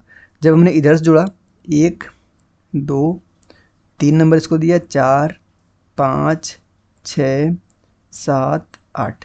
एक तो हमने इधर से जोड़ा, दूसरा मैं ब्लैक कलर सेलेक्ट करता हूँ और इधर से नंबर नहीं करता हूँ। 1 number, 2 number, 3 number, 4 number, 5 number, 6 number, 7 number, 8 number. लेकिन भैया अब मुझे कैसे पता कि मैं कौन से चैनल को सिलेक्ट करूं? तो यहीं पे लगाना है आपको लोकेंट रूल। लोकेंट रूल कैसे लगाओगे? इसको लगाओगे आप ऐसे। सबसे पहले आपको क्या करना है ना, कि इधर से जब आ रहे हो, इधर से राइट टू लेफ्ट, इधर से कहाँ पे आ रहे हो? राइट से लेफ्ट में। तो राइट से लेफ्ट में आते आते जहाँ जहाँ पे ब्रांचिंग हुई है, यहाँ पे किस नंबर पे हुई है? 1 2 3 4 नंबर पे यहाँ पे ब्रांचिंग हुई, तो 4 को लिखो सबसे पहले, ठीक। उसके बाद 5 6, उसके बाद कहाँ पे हुई है? 4 के बाद 5 नंबर पे हुई है। देखो 4 के बाद 5 नंबर पे हुई है। अभी हम लेफ्ट से राइट जा रहे हैं, ध्यान देखना, और राइट से लेफ्ट आ रहे हैं। फिर कहाँ पे हुई है? 5 नंबर, तो 5 को लिखना। फिर कहाँ पे हुई है? 4 5 के बाद फिर यहाँ पे 6 पे ब्रांचिंग नहीं है रे, तो 6 पे कैसे दिखा दिया? ब्रांच 3 4 5, अरे लुल है जो थी एक ये वाली। फिर से करता हूँ, रुको, टेंशन नहीं लेना, क्योंकि गलती कुछ हो ही नहीं सकता, तुम लोग गलती नहीं समझाएंगे। फिर से लिखते हैं लोकेंट रूल को। सबसे पहले हम किधर से किधर जा रहे हैं? इधर से इधर, मतलब कि राइट से लेफ्ट जा रहे हैं। राइट से लेफ्ट वाले में केस क्या है? सबसे पहले कहाँ पे हुआ है ब्रांचिंग आपकी? इस 3 नंबर पे, तो 3 नंबर लिखोगे। 3 के बाद कहाँ पे हुई है? 5 नंबर पे, फिर 5 लिखोगे। फिर कहाँ पे ब्रांचिंग हुई है? यहाँ पे पैक है यार। 3 के बाद 4 पे हुई है, 4 पे। फिर कहाँ पे हुई है? 5 नंबर पे। अब इधर से लिख लिया, अब इधर से लिखना स्टार्ट करो, लेफ्ट से राइट में। कितने पे हुई है? यहाँ पे देखो 4 नंबर पे, 4 पे, 6 पे, 4 पे, 5 पे, 6 पे, कहाँ पे? 4 5 6, अपने हिसाब से देखना उसको। अब क्या करना है ना, हमको मिलाना है कि सबसे पहला जहाँ से स्टार्ट हुआ है इन दोनों में से जहाँ पे मिनिमम मिल जाएगा, 3 और 4 में जो वैल्यू मिनिमम मिलेगी, मिनिमम कहाँ पे मिल गई? हमको राइट से लेफ्ट वाले में। तो इसी चैनल को सिलेक्ट कर लेंगे, मतलब कि हमको इधर से जाना है, राइट से लेफ्ट इधर जाना है। मान लो ये पहला पहला सेम मिल जाए, तो फिर दूसरे पे आना है यहाँ पे, फिर यहाँ पे देखना है, यहाँ पे मिल गया मिनिमम, तब इसको सेलेक्ट करना है। यह भी सेम मिल गया तो यहाँ पे आना है। समझे कि नहीं यार? समझ गए होगे, इतना टाइम लिया हूँ तो इसको समझ जाना चाहिए। अब देखो आते हैं आगे, प्रायोरिटी रूल इसको तुम्हें समझा ही दिया, दोबारा देखना, दोबारा देखते जाओ इसको। अब देखो हमारे सामने एक एग्जाम्पल आता है, इस वाले से समझेंगे, ठीक। पहले इसको ध्यान से देखो, पहले इसको ध्यान से देखो। पूरा रंगूँ क्या? रंगूँगा टाइम जाएगी, उससे अच्छा क्या करता हूँ, हमारे सामने यह फिगर बना हुआ है। अब देखो यहाँ पे हमारा एक फंक्शन, ये सी एन क्या है? सी एन को देख के आ रहे हो, फंक्शनल ग्रुप है। यह ओ एच भी क्या है? फंक्शनल ग्रुप है। सी एच ओ भी क्या है? हमारा फंक्शनल ग्रुप है। एन एच टू भी क्या है? हमारा फंक्शनल ग्रुप है। तो अब क्वेश्चन पूछोगे तुम्हारा क्वेश्चन क्या आएगा कि भैया आप बोले थे कि फंक्शनल ग्रुप अगर आ जाए तो हमारा मेन मतलब क्या करता है? पूरी प्रॉपर्टी को चेंज कर देता है। यहाँ तो 4 4 फंक्शनल ग्रुप दिख रहे हैं। तो अब हमको यहाँ पे प्रायोरिटी ऑर्डर देखना है। प्रायोरिटी आ गया, क्या क्या है? सी एच ओ है, NH2 है, OH है और CN है। तो उस ऑर्डर में देखना सबसे पहले इसमें कौन आता है। देखो यहाँ पे देखो, सबसे पहले इन चारों के अब हम देखना है CHO कहाँ पे आ रहा है? यहाँ पे CHO यहाँ पे आ रहा है। CHO से ऊपर क्या आपका है, साइनो, CHO से ऊपर है तो यह तो फंक्शनल ग्रुप हमारा होगा नहीं। अब CN को देखते हैं, CN से ऊपर भी कुछ है क्या, CN से ऊपर देखते हैं, CN से ऊपर कुछ नहीं है, सारे CN के नीचे ही है। ठीक है, सबसे ऊपर जो हमको दिख जाएगा ना उसको क्या बोल दोगे आप, फंक्शनल ग्रुप। तो इस प्रकार CN हमारा क्या है, प्रायोरिटी ऑर्डर में सबसे ऊपर है, सबसे ऊपर है, और सबसे ऊपर जो होगा वह क्या होगा, हमारा फंक्शनल ग्रुप। और फंक्शनल ग्रुप जब हमको मिल गया, और हमेशा एक ही फंक्शनल ग्रुप होगा किसी भी कंपाउंड में, फंक्शनल ग्रुप जो होगा हमेशा ऑलवेज एक ही होगा, एक। तो एक फंक्शनल ग्रुप होने के बाद उसके अलावा जितने भी हैं सारे क्या होंगे आपके, सब्स्टिट्यूएंट जैसे बिहेव करेंगे, सब्स्टिट्यूएंट जैसे बिहेव करेंगे। यहाँ तक कोई दिक्कत नहीं। तो फंक्शनल ग्रुप हमको मिल गया, इसके अलावा यह को भी हो गया, यह कैसा बिहेव करेगा, सब्स्टिट्यूएंट जैसे। नंबरिंग करना जल्दी करो, बताओ कैसे करेंगे। ऑप्शन देता हूँ आपको, 1 number, 2 number, 3 number, 4 number, 5 number, 6 number, 7 number, 8 number. दूसरा देता हूँ ऑप्शन, ये तो हो गया हमारा ऑप्शन नंबर फर्स्ट। दूसरा देता हूँ मैं, इधर से करता हूँ, 1 number, 2 number, 3 number, 4 number, 5 number, 6 number, 7 number, 8 number. Second option. Comment बताना कि कौन सा सही है, जल्दी कमेंट लिखो, मैं रुका हूँ 1 मिनट तक, 1 2 3, 1 मिनट हो गया।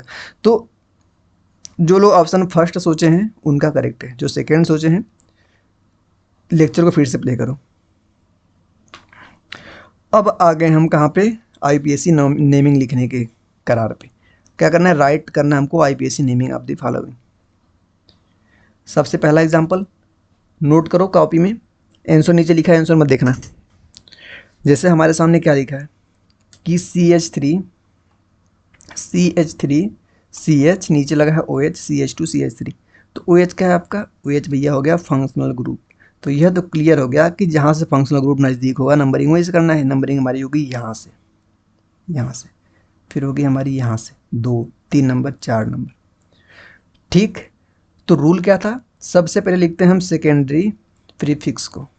रूल क्या है हमारा, सेकेंडरी प्रीफिक्स। सेकेंडरी प्रीफिक्स में किसको लिखते हैं, सब्स्टिट्यूएंट को। किसको, सब्स्टिट्यूएंट को। तो अगर ये हमारी मेन कार्बन की चेन है 4 कार्बन की, तो कोई आपको सब्स्टिट्यूएंट दिख रहा है क्या, सब्स्टिट्यूएंट तो कोई दिख ही नहीं रहा है, ये तो फंक्शनल ग्रुप है ना। तो सब्स्टिट्यूएंट कोई दिख ही नहीं रहा है, तो प्रीफिक्स 2 का काम खत्म। उसके बाद लिखते हैं हम क्या, प्रीफिक्स 1 को। प्रीफिक्स 1 में क्या आता है, साइक्लो वर्ड आता है। तो यहाँ पे रिंग नाम कोई चीज़ ही नहीं दिख रही है, तो रिंग ये भी खत्म। उसके बाद किसको लिखते हैं हम, उसके बाद लिखते हैं हम रूट वर्ड को। Root word, root word, root word में देखो कितने कार्बन यहाँ पे हैं, 4 कार्बन। 4 पे क्या आता है, ब्यूट। 4 पे आता है ब्यूट, तो ब्यूट लिख दो। 4 पे आता है ब्यूट, ब्यूट लिख दो। उसके बाद हमारा आता है क्या, वर्ड रूट के बाद आता है primary primary suffix. Primary suffix, primary suffix में देखते हैं नंबर ऑफ बॉन्ड को। प्राइमरी सफिक्स में क्या देखते हैं, नंबर ऑफ बॉन्ड को। तो हर जगह यहाँ पे नंबर ऑफ बॉन्ड सेम ही दिख रहा है। ठीक, हर जगह नंबर ऑफ बॉन्ड सेम ही दिख रहा है। तो जब नंबर ऑफ बॉन्ड सेम दिख जाए तो ये इसका भी काम खत्म। लास्ट में आता है सेकेंडरी सफिक्स। सेकेंडरी सफिक्स में हम लिखते हैं किसको, फंक्शनल ग्रुप को। फंक्शनल ग्रुप क्या हमारा, OH। OH फंक्शनल ग्रुप होता है, तो प्रीफिक्स सफिक्स में क्या लगाते हैं, बताया था हम पीछे, जाकर देख लेना पीछे। जब OH आता है सफिक्स में लगता है हमारा OL, ऑल। तो हमारा क्या होगा, ब्यूट। ब्यूट हमने लिखा, फिर यहाँ पे देखो, लेकिन ब्यूट के बाद यह ब्यूट जो लगा हुआ है हमारा किस नंबर पे लगा हुआ है, 2 नंबर पे ना, तो इसको लिखोगे ब्यूट 2 नंबर पे लगा है आपका ऑल। नहीं समझे क्या, सबसे पहले क्या करना है, हमको देखना है कि इसमें कोई सेकेंडरी प्रीफिक्स है कि नहीं, सब्स्टिट्यूएंट है कि नहीं, नहीं है छोड़ो इसको। फिर देखना है प्राइमरी प्रीफिक्स कोई है कि नहीं, नहीं है छोड़ो इसको। उसके बाद देखना है हमको वर्ड रूट। वर्ड रूट मतलब कि 4 कार्बन ब्यूट लिख दिया। फिर क्या देखना है हमको, साइको। फिर क्या देखना है हमको, सिंगल और डबल बॉन्ड, नहीं है कोई छोड़ो उसको। उसके बाद देखना है हमको सफिक्स। सफिक्स किस नंबर पे लगा है भैया, उसको ध्यान देना है। यहाँ पे सफिक्स किस नंबर पे लगा है, 2 नंबर पे। तो ब्यूट के बाद 2, ब्यूट 2 ऑल, तो इसको हम लिख सकते हैं ब्यूट 2 ऑल भी इसका नाम हो सकता है, या तो सीधे लिख सकते हो ब्यूटेन, सिंगल बॉन्ड है सारे, ब्यूटेनल, ब्यूटेनॉल 2, ये भी इसका नाम हो सकता है ब्यूटेनॉल 2। यहाँ पे सिंपल देखो, यहाँ पे नाम है हमारे सामने 1 2 3 4 कार्बन की रिंग है।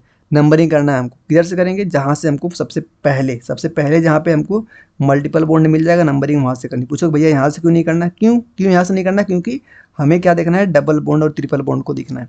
तो नंबरिंग हमें यहाँ से करना स्टार्ट करेंगे, 1 2 3 4। तो यहाँ पे सबसे पहले क्या 4 कार्बन है तो ब्यूट लिख दिया, ठीक। डबल बॉन्ड लगा है तो क्या लगा? इन। लेकिन इन लगा किस पे?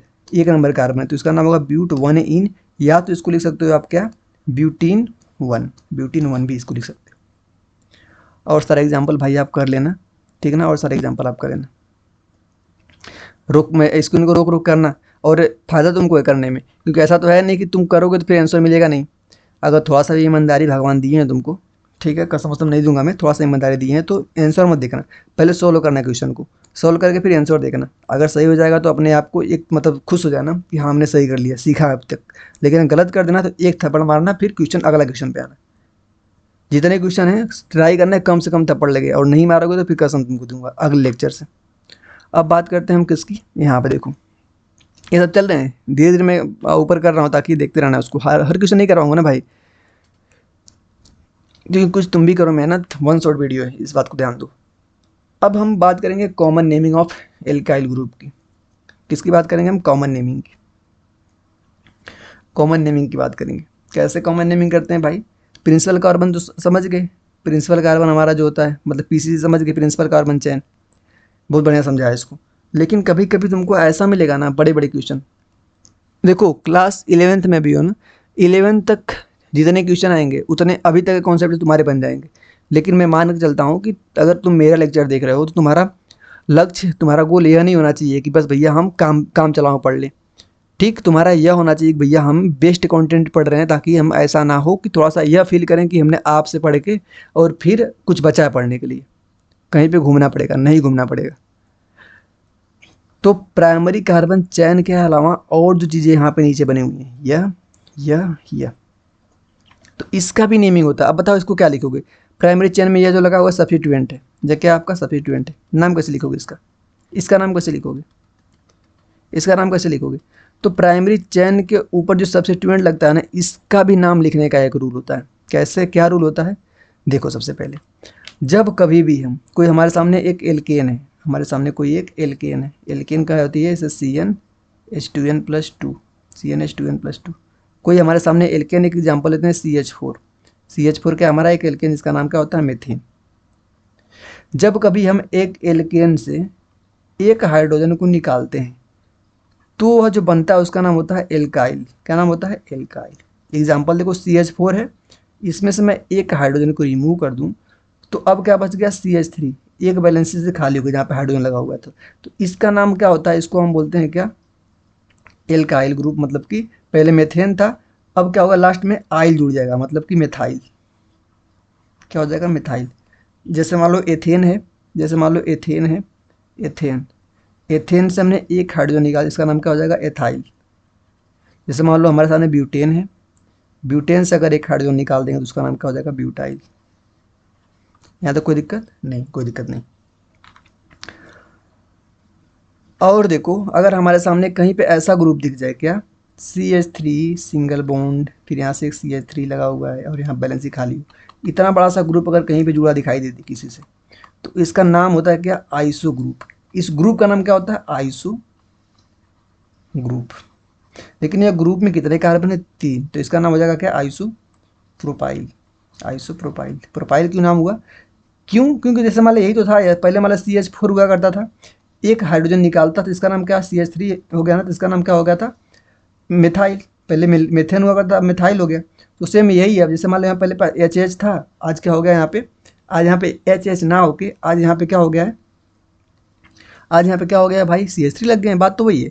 तो आज भी किसी भी एल्केन से तुम यहाँ पे ऐसा मत देखो मेथेन ही होगा, एल्केन कोई सी भी हो, कोई सी भी एल्केन हो, उसमें से अगर एक हाइड्रोजन रिमूव करोगे तो जो बचेगा वह क्या आपका होगा? एल्काइल बचेगा। तो इसका नाम प्रोपाइल होगा। यहाँ पे 3 कार्बन है और एक बैलेंस से खाली। आइसो क्यों लगा? क्योंकि यहाँ पे 2 CH3 लगे हुए हैं, सेम ग्रुप। कोई दिक्कत है यहाँ तक? नहीं। अगर हमारे सामने कोई बड़ी सी कार्बन की चेन मिल गई तो उसको हम क्या बोलते हैं? एन एल्काइल बोलते हैं, ठीक है ना। यहाँ पे CH2 है, देखना CH3 नहीं CH2 है। यहाँ पे CH2, इसका नाम होगा N ब्यूटाइल।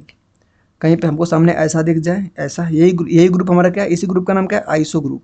क्या का नाम है, आइसो ग्रुप। अगर ऐसे आइसो ग्रुप की बड़ी चेन मिली, इसका नाम क्या होगा, आइसो एल्काइल। अब देखो यह आइसो ग्रुप है, कितने इसमें कार्बन लगे हुए हैं हमारे, 1 2 3 4 5, 5 कार्बन, तो इसका नाम हो जाएगा आइसोपेंटाइल। कहीं पर अगर ऐसा लग जाए CH3 CH, यहाँ पर नीचे CH3, फिर यहाँ पे CH2 CH2 CH2 CH3, कितने कार्बन जोड़ो, कितने कार्बन है, सॉरी लास्ट में यहाँ पे CH2 ही करना, CH2 ही करना। तो नाम लिखते टाइम ध्यान देना ना कि जहाँ पे बैलेंसी हमारी खाली होती है ना, नंबरिंग वहीं से स्टार्ट करते हैं। अगर इसकी नंबरिंग मान लो करना पड़ जाए तो यहाँ से नंबरिंग 1 2 3 4 5 6। तो अब ये पता किसका नंबरिंग तुम कर रहे हो, जब मैंने बताया था कि हमारी प्रिंसिपल कार्बन की चेन है और नीचे सब्स्टिट्यूएंट लगे थे बड़े से, अब इसकी नंबरिंग कर रहे हो। तो इसकी नंबरिंग हमेशा जहाँ से प्रिंसिपल कार्बन चेन से जुड़ा होता है। अब ये वाला पार्ट जो आपको खाली दिख रहा है ना, अब यही वाला पार्ट आगे कहाँ से जुड़ेगा, यही वाला पार्ट आगे प्रिंसिपल कार्बन चेन से जुड़ेगा। तो हमेशा नंबरिंग यही से स्टार्ट करते हैं। और जैसे सब्स्टिट्यूएंट को लिखते हैं वैसे इसको ब्रैकेट में करके लिख दोगे।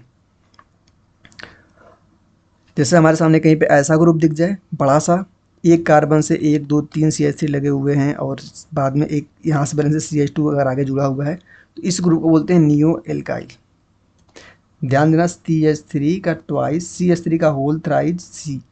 कहीं पे हमारे सामने यह ऐसा कहीं पे ग्रुप दिखे तो उसका नाम क्या होता है, नियो ग्रुप। क्या नाम होता है, नियो ग्रुप। तो इसका नाम देखो क्या बन जाएगा, 1 2 3, या नियो ग्रुप दिख रहा है लेकिन कार्बन कितने 5, तो नियो पेंटाइल नाम होगा।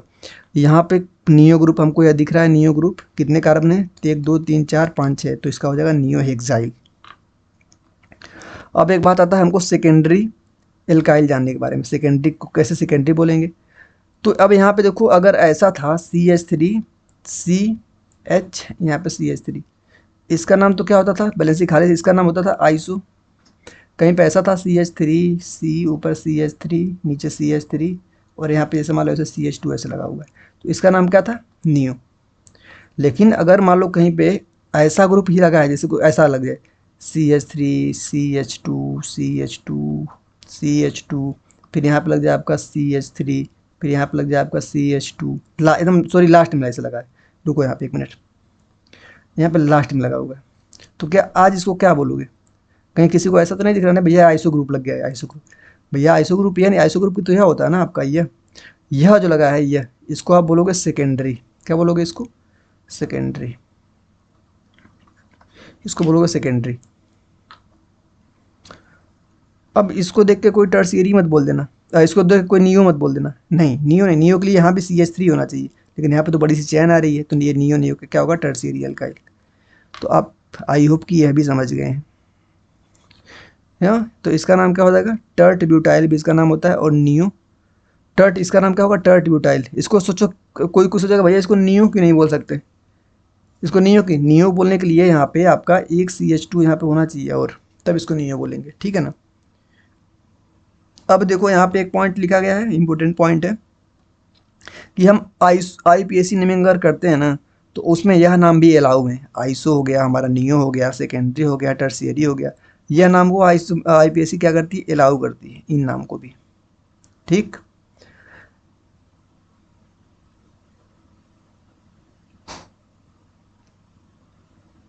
अगर जैसे मान लो कोई हमारे सामने एक बड़ा सा ग्रुप है, जैसे मान लो कोई कंपाउंड हमारे सामने बहुत बड़ा सा आ गया, तो उसमें भी अगर ऐसा आ गया ना कि अल्फा सारे लगे हुए हैं, नियो लगा है, आइसो लगा है, साइक्लो लगा है, तो उसमें ऑर्डर क्या हमारा ऐसा होता है, NIC, ऐसे ऑर्डर याद कर लेना।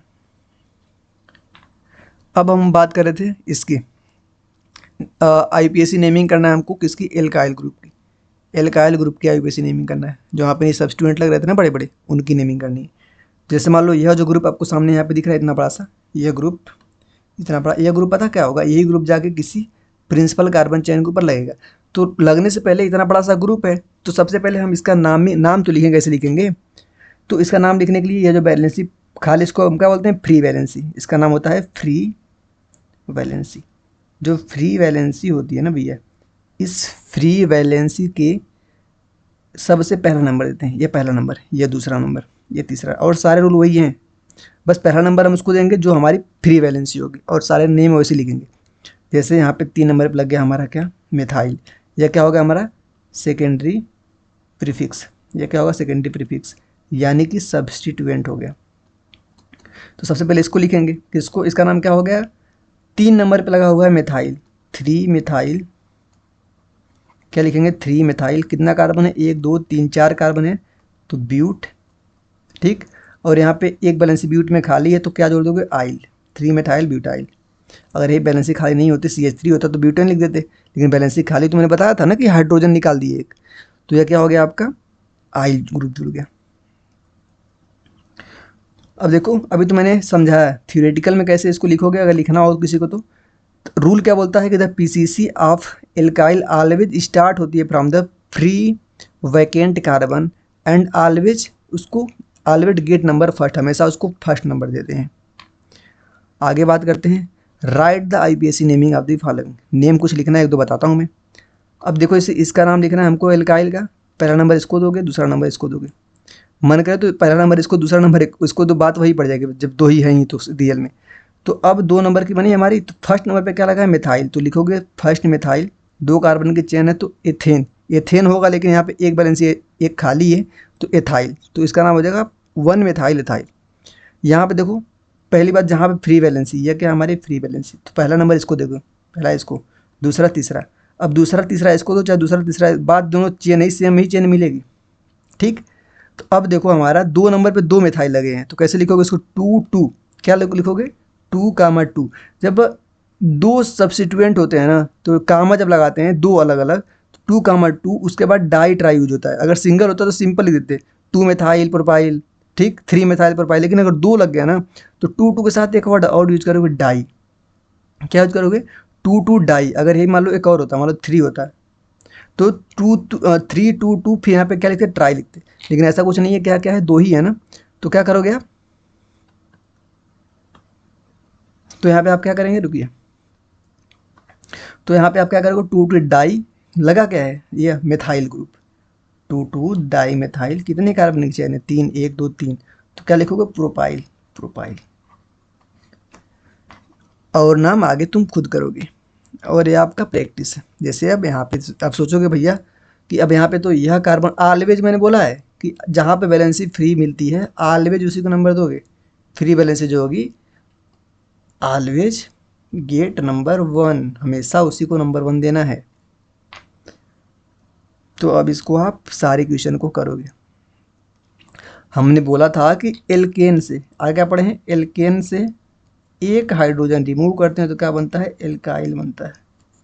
अगर वही हम एल्कीन से, जब एल्कीन, एल्कीन एल्केन है या एल्कीन है, एल्कीन से अगर हम एक हाइड्रोजन रिमूव करते हैं तो जो बनता है उसका नाम होता है एल्कीनाइल, क्या बनता है वो, एल्कीनाइल, वो होता है एल्कीनाइल। एल्कीनाइल जैसे हमारे सामने एक एग्जांपल लेता हूँ, एल्केन, इसका नाम क्या है एथीन, इसका नाम क्या है एथीन, कैसे स्ट्रक्चर बनता है CH2 डबल बॉन्ड CH2, ये जो एथीन है अगर इसमें से एक हाइड्रोजन में निकालूँ तो कैसा बनेगा, यह CH double bond C single bond, CH2 CH single bond, ऐसा बनेगा हमारा, ये बनेगा। तो इसका जो नाम है ना, इसका नाम क्या हो जाएगा आपका एल्केनाइल, क्या बोला था हमने एल्केनाइल, तो इसका नाम क्या हो जाएगा इथेनाइल, क्या हो जाएगा इथेनाइल। और इसी को एक और नाम से जानते हैं, सुने होंगे, बहुत फेमस नाम, इसी को हम विनाइल बोलते हैं, क्या बोलते हैं विनाइल।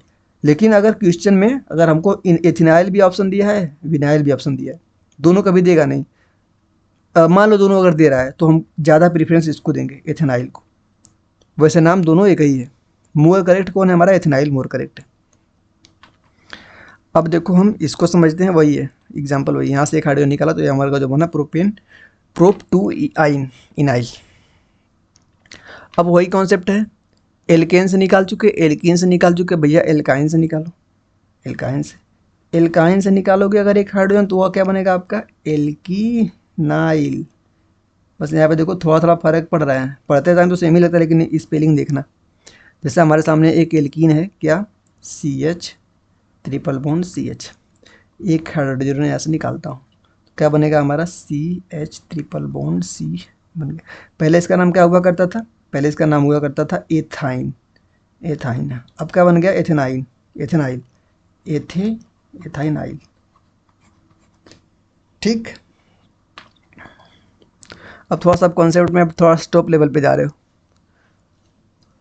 अब देखो यहाँ पे एक एग्जांपल इसको समझाता हूँ, एक एग्जांपल में, एक एग्जांपल से आप समझ जाओगे। हमारे सामने एक ऐसी कोई रिंग बनी हुई है, मैं आप बनाता हूँ इस रिंग को, 1 2 3 ऐसी कोई रिंग, एक डबल बॉन्ड यहाँ पे, एक डबल बॉन्ड यहाँ पे, फिर यहाँ पे एक सब्स्टिट्यूएंट लगा हुआ है। अब पहली बात हमें नंबरिंग करना है। नंबरिंग कैसे करोगे? नंबरिंग करने के लिए हमें ध्यान देना पड़ेगा कि हमको क्या क्या, सबसे पहला शर्त क्या होती है प्रिंसिपल कार्बन में, सबसे पहले फंक्शनल ग्रुप चुनना होता है, कोई फंक्शनल ग्रुप नहीं दिख रहा है, खत्म। दूसरी शर्त क्या होती है, हमको मल्टीपल बॉन्ड चुनना होता है, मल्टीपल बॉन्ड, ठीक। तो देखो अगर इस चैन को सेलेक्ट करूँ, इस चैन को, तब भी 2 ही हमको मिलेंगे, तब भी 2 ही मिलेंगे हमको बॉन्ड। इस चैन को सेलेक्ट अगर करूँ तब भी हमको 2 ही बॉन्ड मिलेंगे। तो भैया किसको सेलेक्ट करना है, इसको कि इसको? तो ये भी खत्म, मल्टीपल बॉन्ड भी हमको सेम दिख रहे हैं। तीसरी क्या थी हमको, तीसरी थी number of carbon, number of carbon. तो देखना है हमको किस में नंबर ऑफ कार्बन ज़्यादा मिलने हैं, किस वाले में, ठीक है ना।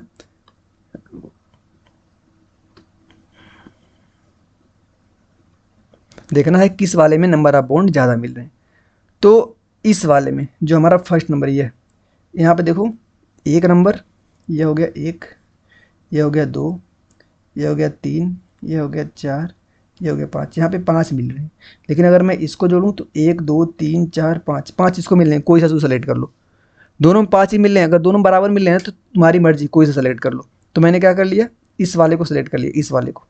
तो हमारा यह जो बचा, जैसे हमने उसको सेलेक्ट किया तो हमारा यह जो बच रहा है यह अब यह सब्स्टिट्यूएंट जैसे बिहेव करेगा, ये सब्स्टिट्यूएंट जैसे बिहेव करेगा। तो पहले इस सब्स्टिट्यूएंट जो बच रहा है इसका पहले नाम लिख लें भैया। क्या हमारा ऐसा है ना, डबल बॉन्ड सिंगल बॉन्ड, पहले इसका नाम लिख लें।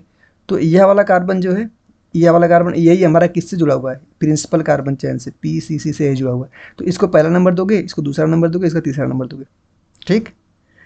तो अब देखो यह जो बना है ना, यह पहले कैसा रहा होगा, यह रहा होगा आपका CH2 double bond CH single bond CH3, पहले ऐसा रहा होगा।